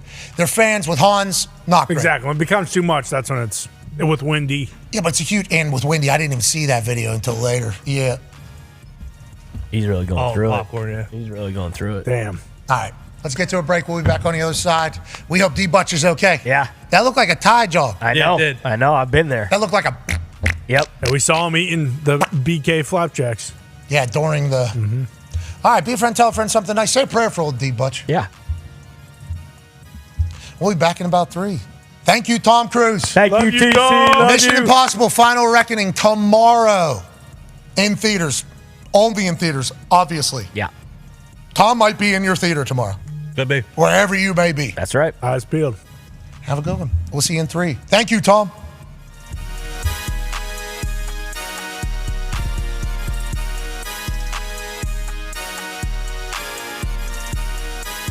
It's impossible to be at the top at both of those. Essentially, like it's Dan. Another farting Dan Orlovsky situation just took place. Danny Dumps. What do you mean? It's unbelievable. Your butt is talking. Okay, I did not fart. Dan. This is 2 times now, Dan. This is the Orlovsky thing. You guys be serious right now, or are you messing with me? Dan, listen to this clip. This is you just moments ago. It's impossible to be at the top at both of those. Essentially, like it's Dan. I mean, undeniable. You guys definitely just freaking idiots. Dan, we swear. You guys 1,000%. No, we swear. We swear. No way. No one did that, Dan. Those cartoons. What did you eat? I haven't even ate two guys. Hey, if I were you right now, I'd go grab some food. My wife texted me. She said, "Oh my gosh, McAfee Show, I'm dead." I go, "Babe, I promise you on everything, I did not fart." Who runs your Twitter account? AB. I do. What's this all about? I would like to know, in that situation where your butthole started talking, what did I do? I'm here to be serious with you, man. What are you, chucking a glass of milk, eating some fruit over there, get you some coffee, get that butthole a little bit more active? I haven't ate. I'm eating yogurt. I have 1,000 text messages right now of people going, "Oh my gosh." And I'm like, I just wanted to have like a quiet Tuesday. I don't even know why we're going to have another hour. Maybe we run that clip. Yeah. On loop. We have the video. Shams, let's let you judge here. It's impossible to be at the top at both of those. Essentially, like it's. I need to hear the context. I want to give our guy. Shams, shut up. He said it sounded like a fact. What did AJ vote? It's a fart all day long, Kirk. You know that. Has anybody voted no? Dan. I'll be the captain of Team No today. We need you to do a tie-breaking vote. Is that okay? Sounds good to me. It's impossible to be at the top at both of those. Essentially, like it's. There's no doubt. I mean, I like how he just kept on going right there. When he was talking, he didn't even break stride as that thing came out. He went and got the buggy, went to the store, grabbed some dude wipes to wipe those ass cheeks, just like I assume you do as well, Cabal. You have to go dry, wet, dry. Toilet paper, white toilet paper. If not, you're really risking the rest of the day having the swamp ass. You know, Dan Orlovsky, man, he got to accept that, man. He got to wear that with a pride. One thing that really bothers me when people do not take credit for it. You know, if somebody says, "Oh, that was you that farted," I get upset when it wasn't me. I'm like, no, when have I ever not claimed it when it was mine? You should claim it. But all those airports, people are traveling today, looking up at the ESPN. Dan Orlovsky farts. What's wrong with this guy? The closed captioning person, whoever it is, they got it. I believe it said inaudible, muffled. The following program is a collection of stooges talking about happenings in the sports world. It is meant to be comedic informative. The opinions expressed on this show do not necessarily reflect the beliefs of their peers, their boss, or ESPN. There may be some cuss words because that's how humans in the real world talk. If you are young, please seek permission before watching any further. Hey. What? Let's go. This show stinks, and the fact that you listen, we are very, very thankful for. McAfee on the line with a gorgeous assist. The all-time leading tackler for the Green Bay Packers. You pig! Damn it! Be a friend, tell a friend something nice could change their life.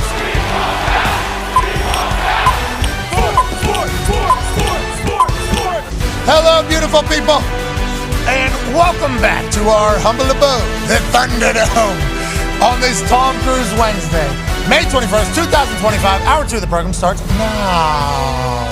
Sports! D-Butch is shitting his pants right now. Yeah, it's bad. Toxic Tables here at Boston Corner, at Ty Schmidt. One half of the Hammer, Dahn. Cowboys, AP Tony's here, and joining us live from an attic in Ohio. In an attic in Ohio is a man who maybe manifested that Tom Cruise interview back in 2022 on our program. We were chit-chatting. We were just a small, little, tiny little show. Had a pretty good studio, though. And because our studio was so big, we were actually able to continue through the COVID times, because we were able to get the spatial distancing. Yep. And because we were on radio at the time, Westwood One, while also being on the internet, we were deemed like a necessary something, just in case news had to be in there. We had a certificate. Yep. It was a big deal. We had Indianapolis Health Department coming in and checking to make sure we had signs in enough places, enough hand sanitizer around the building, enough space amongst all of us. They could randomly pop in whenever they wanted to. What's that, Tone? Goggles, because the eyes were passing at one point. At one point, there was a don't look at each other thing. That was at the very beginning. Yep. Also, the cardboard boxes from the delivery, don't touch them for 2-3 weeks. Correct. Eat those things outside. What's that? The APOC burgers. We ate a lot of burgers because they came in a massive box. Once again, they sat outside for 2-3 days, which is not good because they were frozen burgers, but somehow the APOC burgers were able to survive. We had new handshakes. We did it. Anyways, we did it through all of COVID. So AJ started joining us during it because AJ's at his house, 4 kids. I certainly think he probably just wanted to escape or whatever. Yeah. Probably just wanted to escape. He started joining us, and that's really where this whole thing kind of really started going. And AJ said in 2022, he said, we need Tom Cruise on the show. And I go, Tom Cruise not coming on our show. We'll have Tom Cruise on the show. And I go, how's that going to work? You going to call him? He goes, this is my plea right now. And then Boston Connor immediately afterwards goes, yeah, and we'll just get LeBron James on the show too. Yeah, let's just start. So now that LeBron James has had the LeBron conversation here, and we've got a chance to talk to Tom Cruise, we can solidify the fact that we are living the dumbest lives of all time. We're so incredibly thankful. And the fact that this man with a massive face, massive head, and is the all-time leading tackler for the Green Bay Packers, potentially put that in the universe. And the universe responded. Ladies and gentlemen, AJ Hawk, we appreciate it. Yeah, Hawker. Got a jersey on. I like you got your jersey on. Yeah, I saw it was Jersey Day, so I ran down to my 12-year-old's closet, got my Devontae Jets jersey on. So, yeah, I know he's not there anymore, but it's a little bit tight. But, yeah, Tom was amazing, man. Dude, what an inspirational whole situation that was. Yeah, and that is a little tight. Is that game worn? A little tight. Not game worn. This is a youth large or youth XL, I believe. I appreciate you doing that. Love it, Hawker. This is Big Connor. Connor's been pushing this one hard this morning, wanting it to be Jersey Day, Wednesday. I was kind of torn because I haven't worn this ever, and the Pacers are on quite a run. Yeah. But I wanted to support the team and do Jersey Day, and I put it on, and it was literally a full-time. I hate wearing these. Is in my head. Then also, did I just ruin it because I put this thing on? So I decided post Tom Cruise interview, don't have the jersey on. Before Tom Cruise interview, had it on. Feel like I am celebrating with you guys. Sure. But also potentially not ruining it for the Indiana Pacers tonight. Yeah, exactly. Now we know. Yeah. We'll judge it off tonight. If they win, guess what? See you for Jersey Day on Friday. And then if they lose, no, that is not how this is going. That is not how this is going. It feels like that should happen if they win. No, that is not. And you and Cole have a good bet. Yeah, Michael Cole and I have a good bet on the Knicks and Pacers series, which is if the Knicks win, I have to wear a full suit, which would suck. I could wear one with a tie and everything. Tie. He wears the full clown suit every day. All day, every day. I feel like that dude wears it for 18 hours straight. He does. He shows up at the arena or the stadium dressed in full suit, tie. Has the tie all the way up to wild. Not going to be out of place at all at any moment. So I'll wear his little clown suit, full thing, which I would have to buy. I don't know. Suit pants. What are they? Those are just sweatpants that people say are nice, right? That's basically what people say. I'll do that whole thing. And then if the Pacers win, when the Pacers win, Michael Cole will wear a tank top for additional Monday Night Raw. Now, I don't think either of us got that cleared by anybody. So I'm excited to see Michael Cole in a tank top on Raw and how quickly that is like, we did it, right? We did the little gimmick. We did the little game here. But nonetheless, Pacers Knicks this evening. AJ, did you see hockey game last night? Did you see Florida Panthers? Fireworks coming. Fireworks coming, huh? You're reading it the same way we are, right? You're reading it the same way we are? Oh, my goodness. Yeah, I mean, how many people are going to tune into the start of this next game? Like, I will. Well, the fact that the Panthers are even, like, kind of alluding to, like, hey, yeah, By not answering and not saying anything, they are basically saying, yeah, noted. This is all very duly noted. Guy wants to take a cheap shot at our new guy? Okay. Okay. Our guy who has become one of us so quickly, a guy that was meant to be on the Florida Panthers, you're going to take a shot at him? Because I feel like they're going to have to showcase to Marshy that they got his back too. Like there's so many things that kind of go into this in the hockey culture world that indicate that very rarely in an Eastern Conference Finals, and I might be speaking out of pocket here, but I just from watching it my entire life, basically. I don't know the ins and outs, okay? I can dump the puck in there. I can't skate, so I never, not my thing. But very rarely in the Eastern Conference Finals is anybody trying to fight, okay? Fighting has been a part of hockey for a long time. It kind of disappeared for a little bit. Now it's kind of making a comeback a little bit. And Commissioner Bettman said, we just don't want the staged fighting. We don't want the staged fighting. We want the bullshit fights. Like if somebody wants to get somebody back, stick up for a teammate, wants to fight somebody, that's okay. But we can't just have like a staged fight happening anymore, is what the commissioner of the NHL said, because they were kind of trying to get rid of fighting is what everybody thought. In Eastern Conference Finals, you fight, you get go to the penalty box. That is quite an advantage for the other person. Feels like this is going to be a massive brawl to start it, and very rarely does that ever happen in an Eastern Conference Finals game. The NHL, I know they're not going to say publicly that they're happy about it, but to your point, all eyes are on that opening puck drop. I mean, just like whenever United States took on Canada in that Four Nations up in Canada, and they booed our national. I'm getting choked up thinking about it right now. Yeah, they booed our national anthem. It was like you knew that the United States team didn't even have to say anything to each other. It was just like, oh, is that okay? Now we go. That's how this is going to go. Yep. And hockey's one of the only sports where that's possible. Hockey's literally the only sport where that is still a thing in 2025. And I have so much respect for it. And that is why hockey is awesome. Yeah. And I absolutely love it. Well, and there's no need to give the Panthers more fuel. Like if anything, the Caniacs are probably looking for some sort of, some momentum to carry in to the next game, whether that be someone on their team, having a huge hit and then fighting someone for the Panthers. But it was completely flipped. This gives the Panthers all the momentum. I don't love how you said Marchand was born to play for the Panthers too. That's not true, but I understand what you mean. This Panthers team, yes, he was. He fits their culture perfectly. Like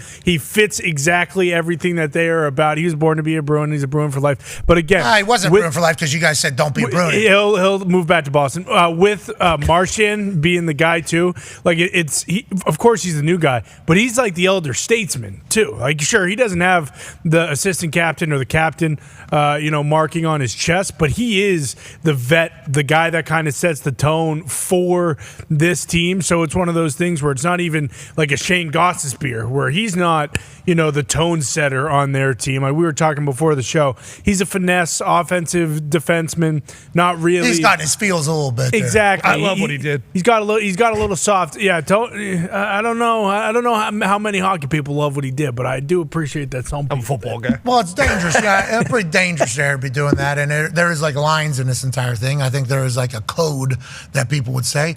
And it's very rare that you see somebody from their own blue line shooting it directly into somebody, hitting him in the arm too. Not a lot of pads there. Yeah. And it's, a lot of people that I know from Canada were saying, this guy takes a slap shot from his own blue line right into a guy, disrespecting him.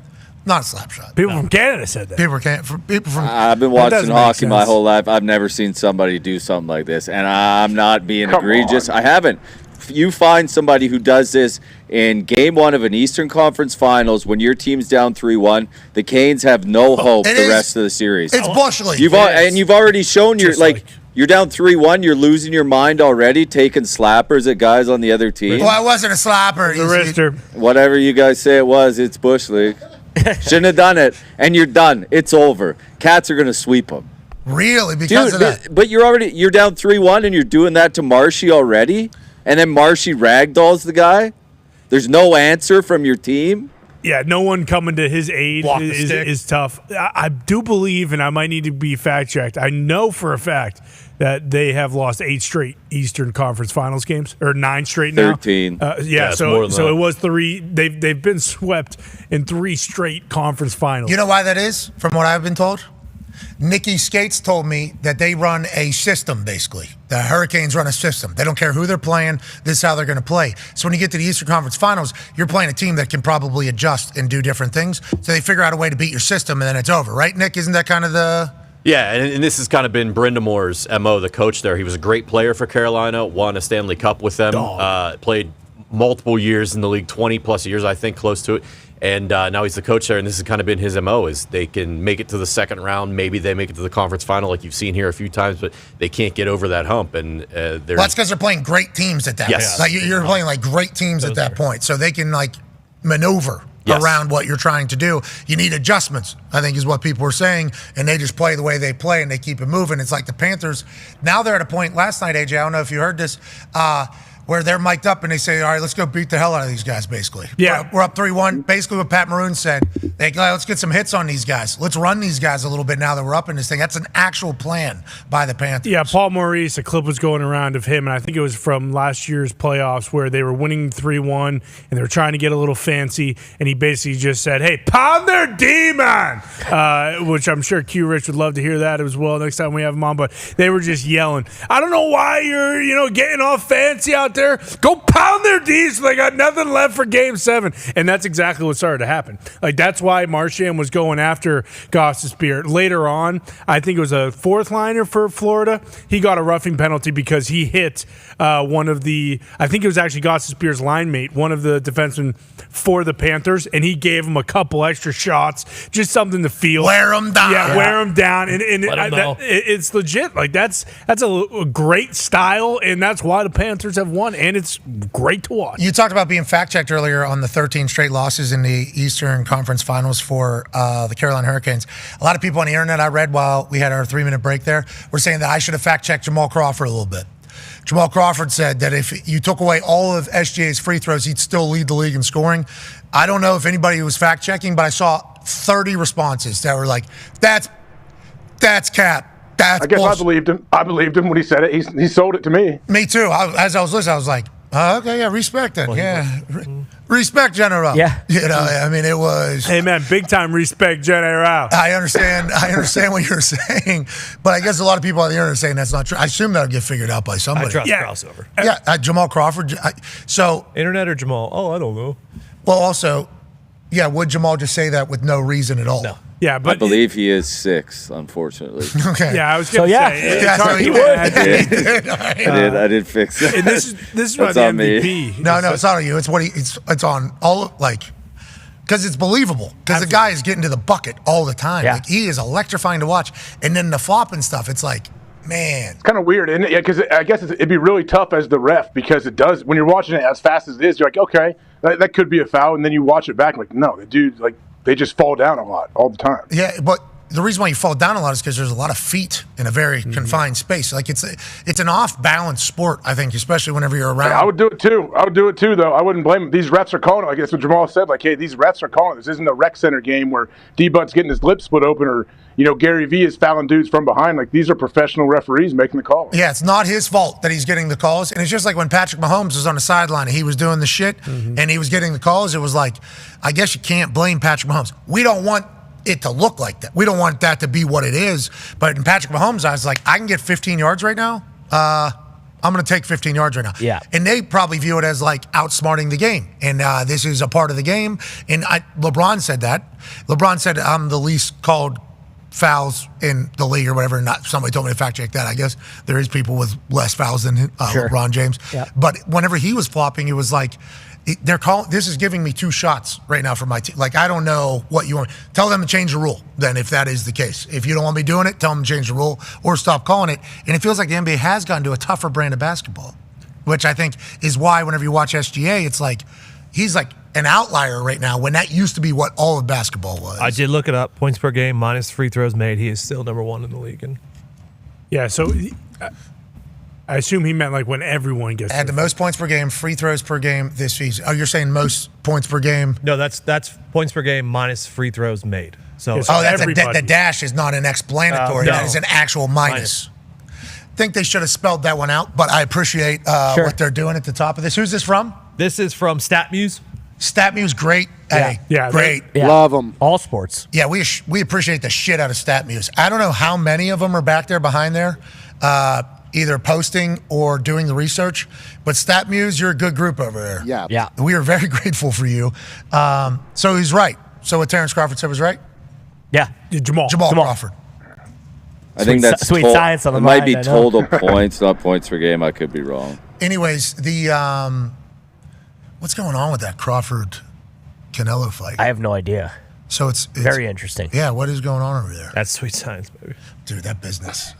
We learned we got a chance to really be dropped in. Yeah. Get a for PhD. for like a weekend, and it's like the business behind it. It's like there's a wild world over Yeah, here. it is the wild, wild west. Yeah, it genuinely is. Yeah. Which is why I think they view it as a great opportunity for that entire thing. And if Canelo Crawford's the first one, I mean, is that what's happening? I don't know.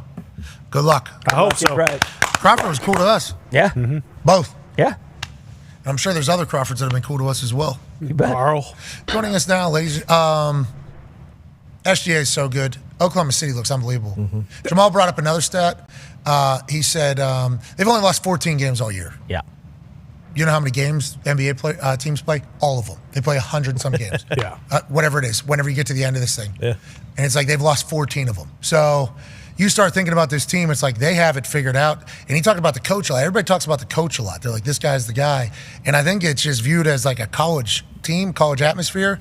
But if you have a great coach with that college atmosphere, it feels like the NBA is a league you can take over, especially with superstars. Yeah, and he's worked his way up from the G League. The thing with SGA is, like, he is so good. One of those highlights you just ran, he beats a guy and then he does a spin move through the lane and then he lays it in. It's like you don't need to do all that extra shit. And because of the fact that they haven't been calling it for everybody, when you're calling it for just one guy, I think that's why people get so frustrated by it. Like last night, he had 14 free throw attempts. Ant had the next most with 7. And I'm not saying like Ant was getting fouled a ton and they weren't calling it. It's just the small things that it felt like the NBA was getting away from when it came to fouls is like still happening with SGA. Tonight we have Oilers, Stars, Pacers, Knicks. Massive conference final Wednesday night here on this Tom Cruise Wednesday. Still crazy to even think that guy was on our show. Sick. Oilers with McJesus taking on Otter in the Stars. Gumpy was walking around earlier with an Otter mask on. Yep, it's awesome. And then he was saying he can't take a clap bomb at a guy. And yeah, there he is. Yep. That was Gumpy this morning. Yep. Good luck to Texas hockey, Gumps. Boys are ready. It's our time. It's our time. It's Otar time. Yep. There it is. He wants to represent for the United States of America, I heard. Absolutely. I like that. Should be #1 at the Olympics, no doubt about it. Win the cup, start for USA. Those are his dreams. Yep. Good Should luck, either Otter. way. Got McJesus coming right down the pipe. Yeah. Got McJesus coming right down the pipe. I can't wait to watch. And then obviously, Pacers, Knicks. Knicks favored by 4.5 in the Garden. That doesn't matter. We know that. I agree. But I would like to say this game goes however it goes. Yeah. Okay? This game goes however it goes. Yeah, yes, it It'll be will. what it'll be. It'll be the situation will certainly be the situation. I'm not worried about nothing no matter how this game goes. We win one, steal one, the first one in Madison Square Garden, possible. This Pacers team has done that before. Cool. We'll be pumped tomorrow, certainly. We'll see how we did a little gardening, didn't we? Just like we did last year in the playoffs against the Knicks. If the Knicks win, which, hey, favored by 4.5 in Madison Square Garden, they've been locked in. This is the run. Everybody on ESPN. Knicks. Yep. Everybody's saying it. If they win, there'll be no panic because Coach Carlisle will have the boys ready for game 2. Without a doubt. And then game 3 on Indy 500 Sunday here in Indianapolis. Are you kidding me? This is going to be a fun series to be a part of, and can't wait to watch it get started tonight. Now, speaking of Indy 500 Sunday, there is a man. Okay, we got some stats here. I don't know who wrote the stats. Okay, Sure. Could be Bruce. Sure. Think it is Bruce. Okay. I think they sent stats to Bruce. Bruce put a little pizzazz on it. Okay. That's Bruce didn't write him, he said. Bruce did no pizzazz from Bruce. That's what he's saying. Do you not care? No pizzazz. This first one, you did not put any pizzazz on it? No, it was as given. He's all business with that Knicks jersey. Hey, good luck to your Knicks team, bub. Thank you. Do you love or hate that everybody on TV is picking the Knicks? There are a lot of Knicks fans on the morning lineup at ESPN for sure, but I think due respect has been given to the Pacers. I don't think anyone's just chalking it up like we already won. That is a former Knicks player, a Jets player, and then 2 Knicks fans on that graphic. Yeah, that's exactly. Bingo. All on TV, allowed to do whatever they want to do. Yeah, I mean, Allowed to say whatever they want. Greeny? They are in the epicenter of Western civilization, New York, filming their show. Greeny, born and raised in New York City. Yep. massive Knicks fan. I appreciate him multiple days now doing things like, hey, I don't know if he's trying to do it to reverse. He is. That's exactly Without what a doubt. I think so too. I think he really wants the Knicks to win this. So he's doing like a kind of a, let's not take the, please. Let's He's not nervous. I think, just like Bruce, probably a little bit nervous that everybody's picking him. But he's been doing real journalism shit on the Pacers. He's been doing his Mikey monologues, right at the right at the camera. Here's the one from today. Say it again. Underestimate the Pacers at your own risk. Let me count the ways. First, Indiana has won 21 of their last 26 games. That dates back to March 17th. That is the best record in the NBA over that span. During the same time, the Knicks are just 17-11. The Pacers are a 4.5-point underdog tonight. They are plus 125 in the series. As an underdog in these playoffs, the Pacers are 5-2. They eliminated Cleveland as an underdog in their last round. They eliminated the Knicks as an underdog last year.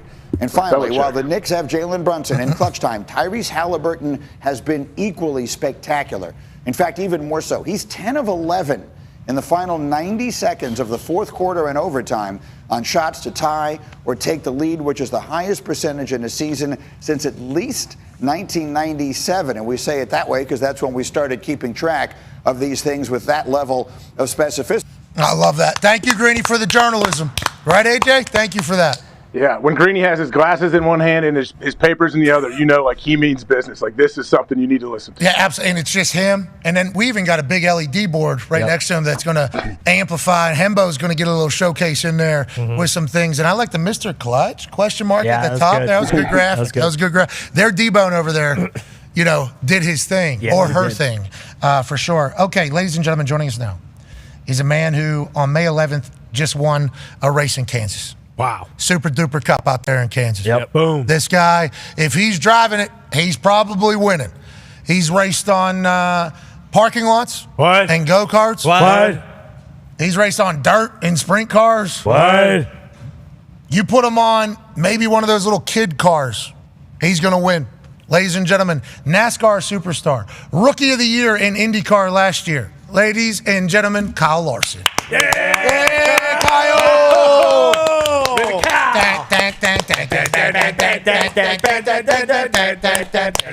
It's supposed to be a very awkward walk. Y'all ready for this?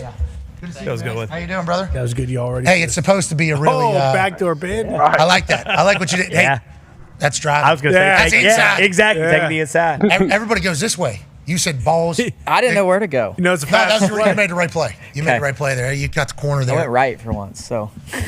Respect. I like that. Good driving joke. Okay, let's talk about it, Kyle. So last year, when you were doing the Indy 500, the double, how many people had done it in the past? 5 have attempted it. Only Tony Stewart's the only guy to finish all 1,100 miles. Okay, 1,100 miles in a car one day. Obviously, the Indianapolis 500, the biggest race on earth every single year, the greatest spectacle on earth every single year. And with so much history, tradition, this city and state, it's the biggest thing that happens in the world, basically.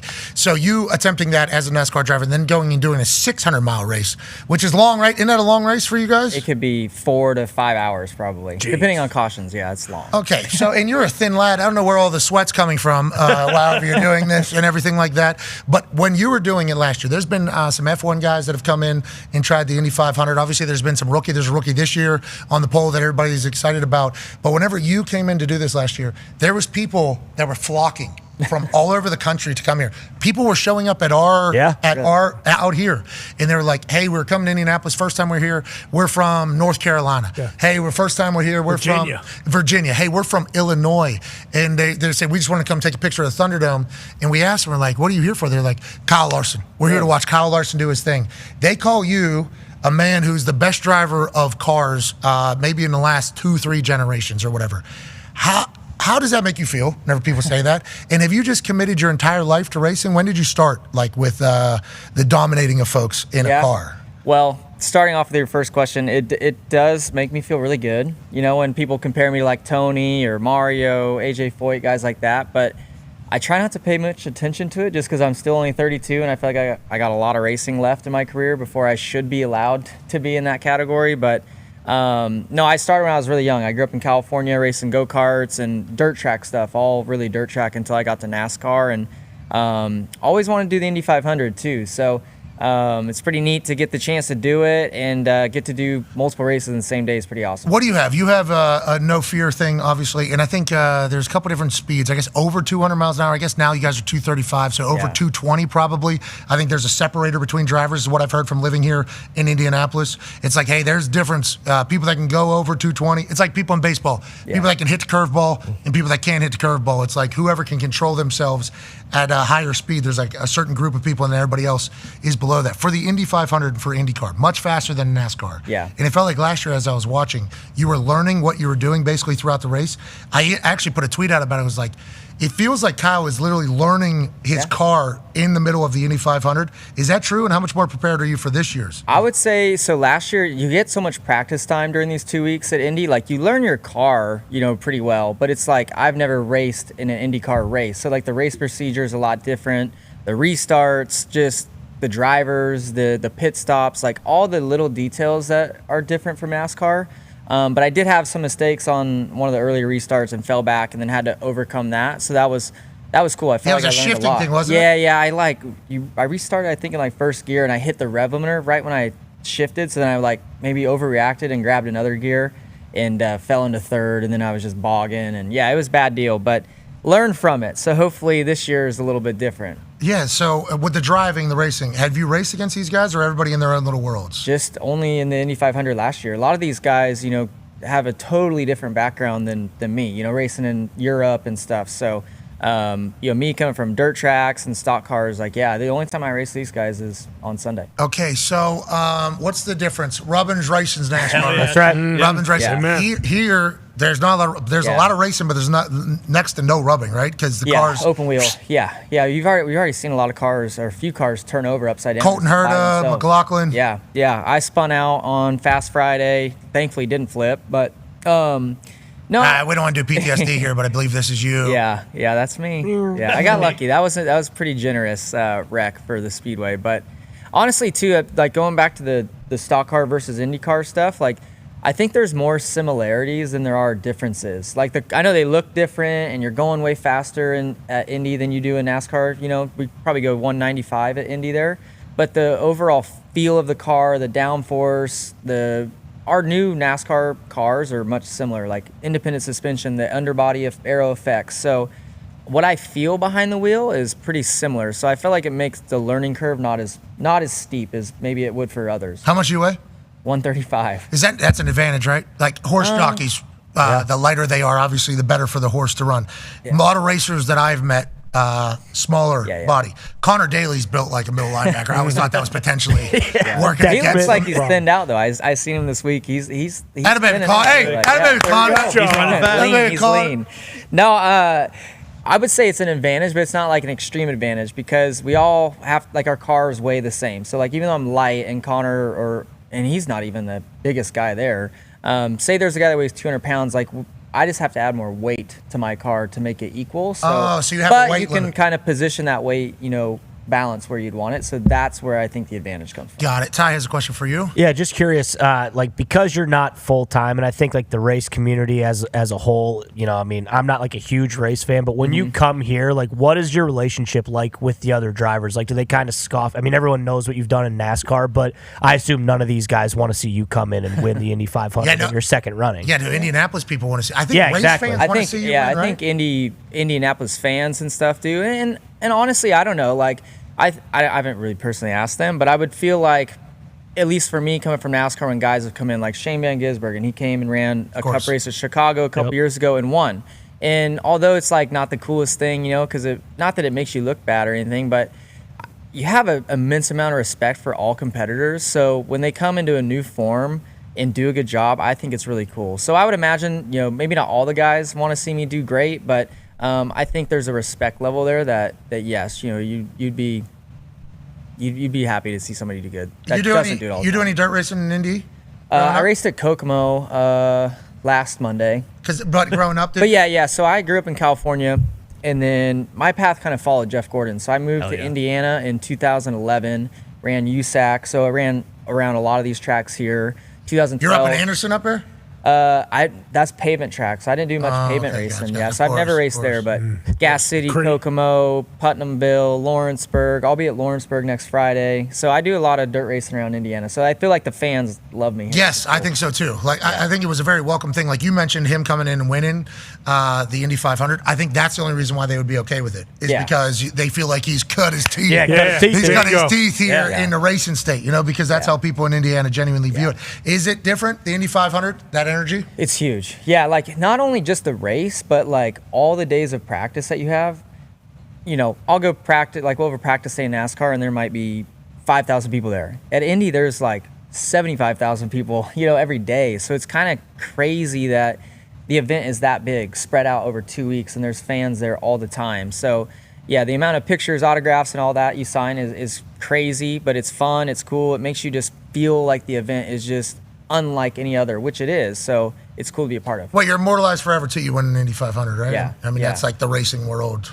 Yeah, I mean, you get your face on the trophy. So Connor has a question for you. Yeah. So when did you know, hey, I'm going to be a racer? Like obviously moving was a big deal, but before you even moved, was it something where you were in California, knowing just beating the shit out of a bunch of surfers, like, oh, I'm gonna be really were good you at surfing fast? Yeah, I was Northern California, so I didn't do any surfing. Okay. But Are you running through the wine? Yeah. For me, obviously, I'm not built to play other sports. So thankfully, I think my family had a big passion for racing. I did too, and it was just something I was good at, and made a lot of friends and memories and all that, and then just wanted to chase heroes of mine like Jeff and Tony and guys like that. So just fortunate to have a passion for something. So you said you started at go-karts? Yeah, out in California. On dirt tracks? Dirt ovals, yep. How fast were you going? How old were you? So the karts that I grew up racing, they have like a 2-stroke 500cc engine on them. Okay. They weigh back then like 400 pounds. So the power to weight ratio is crazy. Like they're popping wheelies and spinning the tires. So no power steering, no suspension. So they were beating How old were you?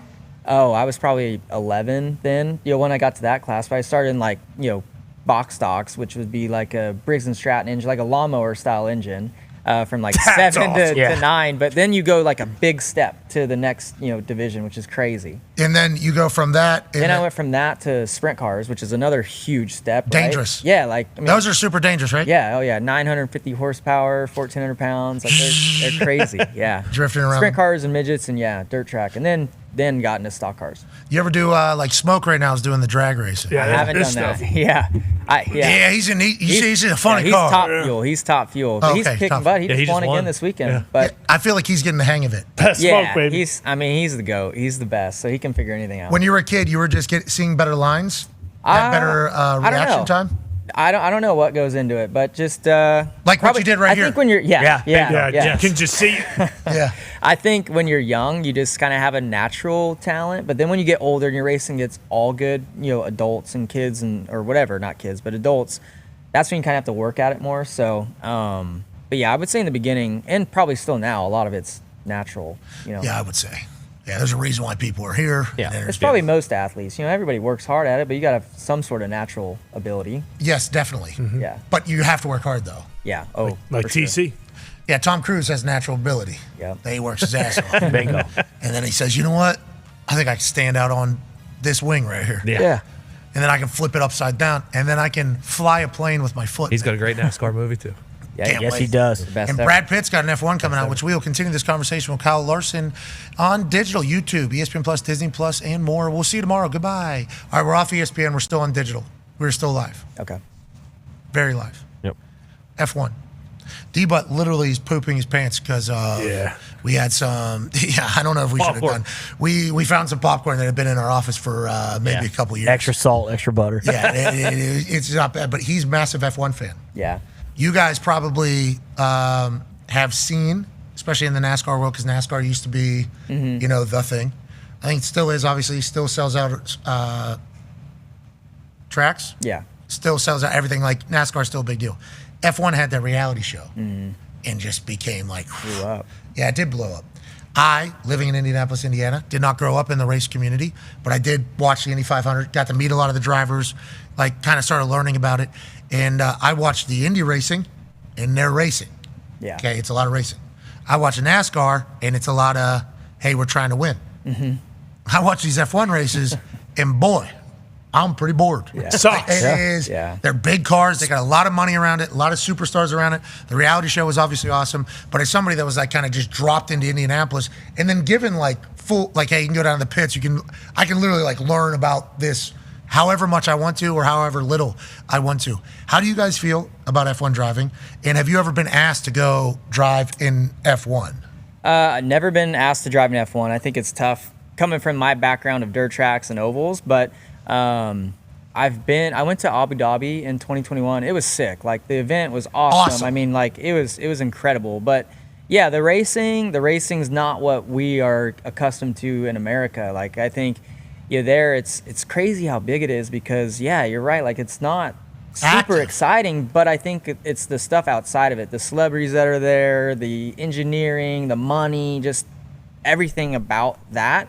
The big brands, on the cars and stuff. But, I feel like NASCAR and IndyCar here in America, like, you can't find much more exciting racing than what we have here. So I'm fortunate to get to run both of them, but I would definitely never turn down the opportunity to go. And I think you are a guy, if I'm getting the temperature of the race community right, just because you've been here the last 2 years, I think you would be a guy that America Racing would be like, yep, we would like to see Kyle go ahead and represent for us over there. So hopefully one day that's able to happen. Didn't they shut down an American team and then they? Yeah, I think they're like European soccer. Cadillac's coming. Yeah, Haas is out there, and then Cadillac's coming next year. Yeah, they're based out of here.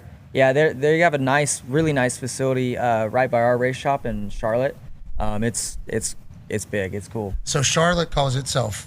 Charlotte's like the Indianapolis of NASCAR. NASCAR, yeah. I know, because I'll go down to Charlotte and they'll be like, it's the home of racing. I didn't know that. Nope. It is Indianapolis, yeah. Charlotte is sweet. That is the home. Hendricks Motorsports has a whole campus. Yeah, it's beautiful. Yeah, I was there. Yeah, that's where you went to do Oh, the shit, stuff. yeah. That was where I went. You got they have ex-college football players running the pits. Oh, yeah. They have like weight room. They have gym in the morning. They have Big film. dudes. They're Jimmy's making car or Jeff's they're car? making a huge facility now for like a new fitness center. It's gonna be legit. Like, it's college like level campus. I think they went and toured Alabama, so it'd be pretty similar to that. Yeah, it was a college campus. We went over to practice with the pit crew. Yep. Then we went over to the gym to lift with some another team's pit crew. Then we went and had some food. There was obviously a diner, and it's like it's kind of all encompassing down there. Yeah. And what a sport NASCAR's been. Moonshiners, right? Isn't that how it all started? Yeah, I guess. Yeah, running some moonshine back in the day. So you can build engines and shit? I'm not. No, I'm not. I'm not a car guy at all. I just hold the steering wheel, press the gas pedal. I don't know much about building a car. Yeah, I like to hear that. Stick me in the seat and go, and I'll try and make it go as fast as it can. Let's go. A lot of drivers, when it doesn't go their way, what I've learned from an extended period of time here in Indianapolis is it's the car's fault. Okay, a lot of the car getting blamed. Yeah, you've heard that in the race. Yep. Okay. Yeah. So that's I gave it all I could today. The car, the boys. Yeah. We This is tried. all we had. This is all we had. Bingo. All the car had. Is that real? Is that a real excuse being said? It is a legit excuse a little bit, but I try hard not to do that too often because I do feel like the driver obviously means a ton. So, but yes, there's always only so much you can do with your car. Like, if you got a 20th place car, it's really hard to win with it. It's hard to crack the top 10 sometimes. But, if you get a car that, is 10th, you can do some things and execute your competitors and win. So can you explain to people who maybe don't know the race world as much, if you have a 20th car or a 10th car, what you're talking about is literally the fastest that this car can go is probably about the 10th fastest in this particular race because of some bolt being tightened a little bit more on some other car or what? No, just like the setup of it, the shocks, the springs, all the mechanics and the engineering that goes on with making the most grip and speed and aerodynamics out of the car. Not necessarily just a bolt being tighter than another's, but that is like potentially something though. Oh yeah, I mean, if you have something fall off, for sure, yeah, you can. But like what I've heard is you all get similar chassis or something like that, and then there's like changes to like one little thing, like we're gonna drop the front fender just like this a little bit, and then like not even a quarter of an inch. You're talking like less. And that can add like 3 miles an hour for downforce, whatever. Yeah, it's finicky. Like all the cars now, even IndyCar is probably more so. Definitely, it's pretty similar though, but. Yeah, just with spec racing, like, our cars are pretty similar. So, like, any little advantage that you find could be worth, a decent amount. And that's why these engineers are getting paid so much. Yeah, and that's why you have hundreds of engineers. The guys on the computers and girls on the computers during the races, they're like reading how every part of the car is reacting. You'll be studying pictures of other teams' cars and looking, at little features they might have on there, tweaked from what you would have, or like trying to judge their tire pressures. And it's a very scientific thing that's going on. Super. I think back in the day, it used to be a little bit more run and gun, right? Like have a pit crew, we're going to build the engine. And I don't think they had regulations on how much, like if you could get more power, you can get more power. So it's a little bit out of control. Now that there's regulations on it, it's like being able to win within it is a massive part of it. It's going on with the Penske team right now. They're saying it's not just the Penske team. It's been happening throughout the entirety. It's like that is racing as a whole. I think you're always trying to push the limits on everything, so any small advantage. And I'm sure it's the same in, stick and ball sports. You're trying to, find the edge of the rules and get your advantage within that. So it's no different in racing. Yeah, just super, super, super smart people. Yeah. With, like, this guy's in professional sports. He's lead engineer for a car that blah, blah, blah. It's like, what does he do every day? He tries to make the greatest, most, what's that called? Aerodynamic. Yeah, boom. Aerodynamic vehicle of all time while having more power than any car has ever had. How fast will you go during a race? Indy? Yeah. I would say in the draft, we're probably still in the 230s, 235, like top speed. You need Tom Cruise in there. Yeah. They need to drop Tom Cruise in there. They're not going fast enough for TC. Yeah, 405. When that gets to 300 miles an hour, let Tom Cruise know. Go ahead. So the situation happened last year with Dugard, I believe. All right, so say it's the last lap, Indy 500. Would you rather be in first or second? That's a good... Man, like looking at where Pato was last year, I don't see how you do anything different, really. Like Newgard and his car was so extremely good, and it was hard for others to build those runs on the backstretch. So I think he had his run on the front stretch, and he took his opportunity. And then you're just hoping that you have just enough, which he almost had just enough speed and distance before he got to turn 3. So, man, I don't know. I'd be curious what Pato would think, but if you got the opportunity to take the lead on the last lap, you have to take it. Like I feel like you can't wait until turn 2 and like hope that you're gonna have this run or no. No, you guys are setting up the move, aren't you? Yeah. Slingshot. Yeah. I think you got to get to the lead.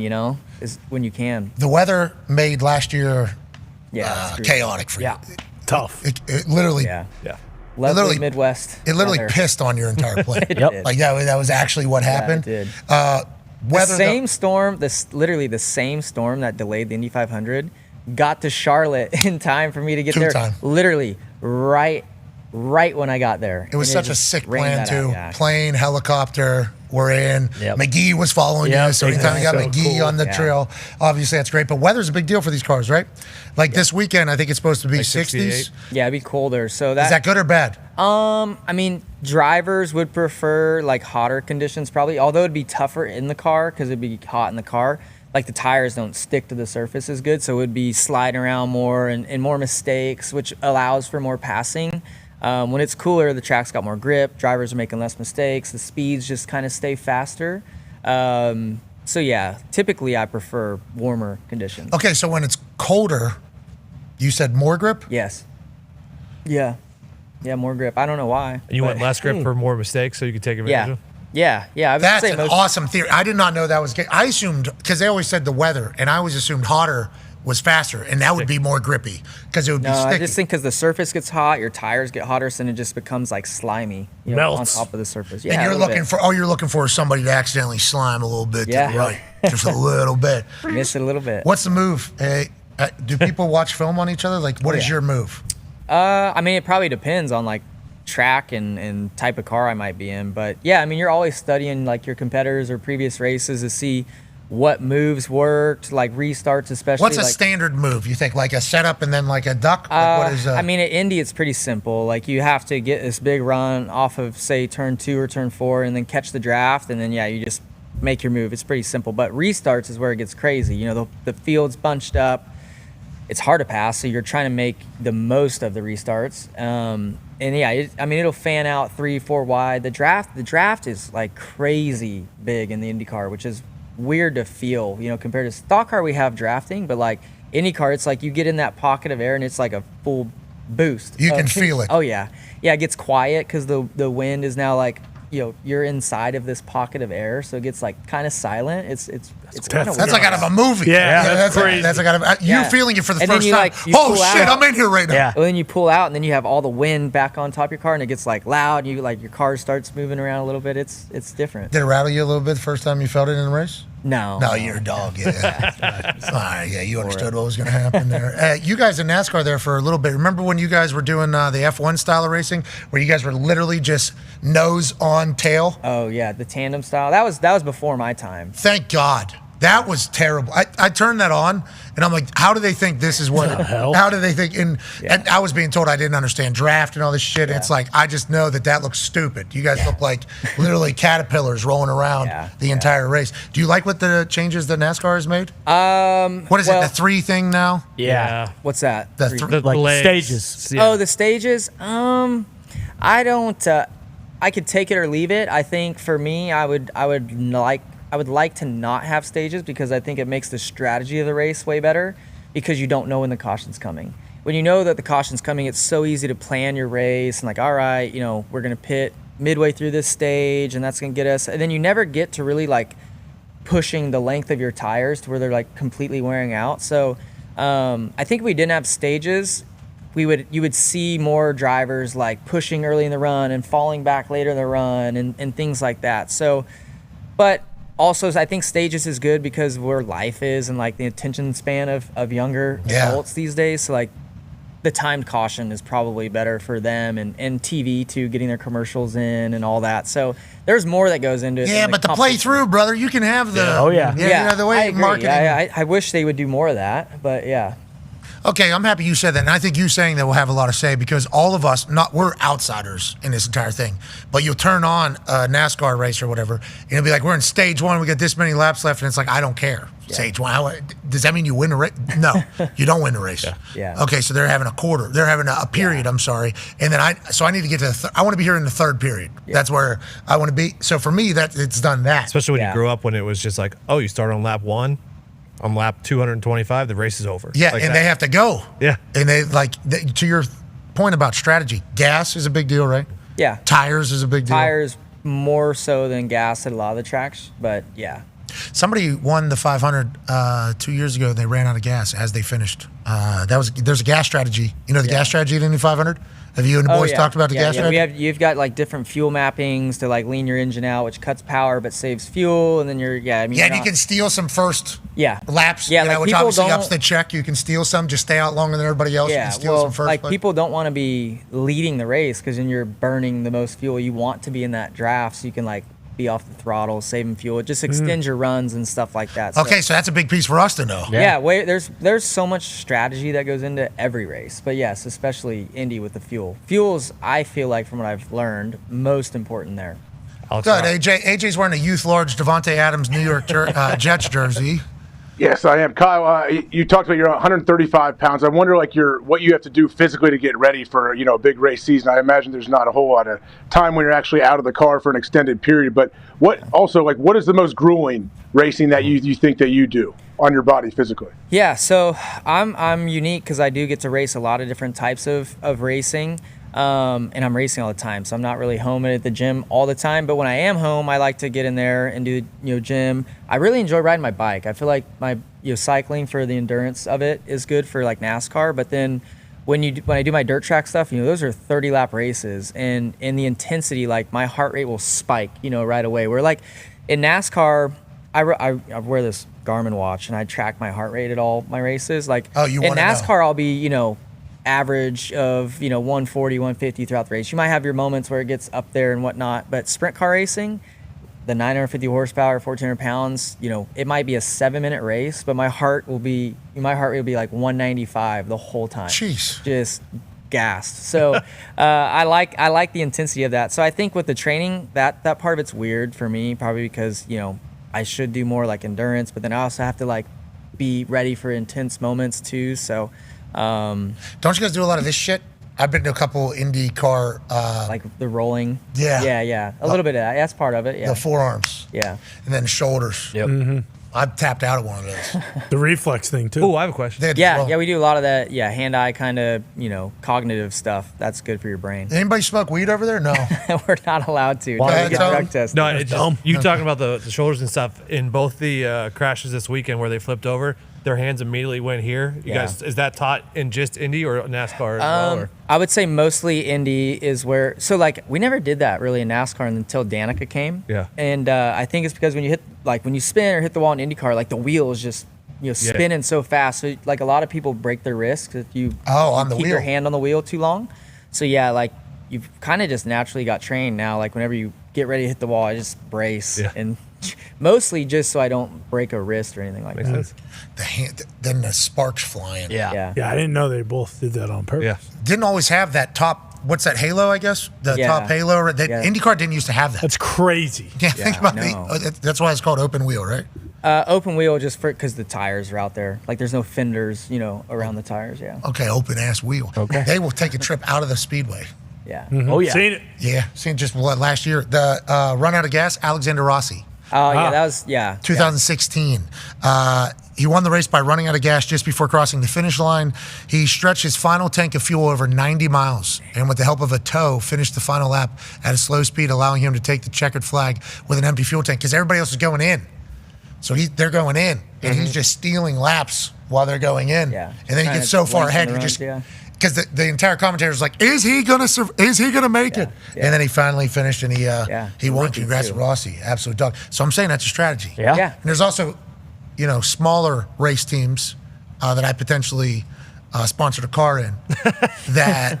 You talk about being in first, not great for if you're going to win. But if you're one of the smaller race teams, good for exposure. When everybody else is pitting, we're staying out. We're staying out here. We're top five right now. Top five right now. And that was me. So last year I ended up speeding on pit road. At the end of it, so we got our strategy kind of off, and my crew guy, or the strategist, he kept me out so I could lead some laps. I was like, man, that's kind of embarrassing. That's not really the way I wanted to lead laps at the Indy 500, but only I'll take it. Only people that really know what's happening. The majority of fans that are watching are just like, oh shit, Kyle, I know. I would read, oh, he led laps in his first Indy 500. He did so great. I'm like, man, I kind of sped on pit road and had to lead some laps while everybody else pitted. So you said you're doing dirt track racing next week? Yeah, Lawrenceburg. Yep.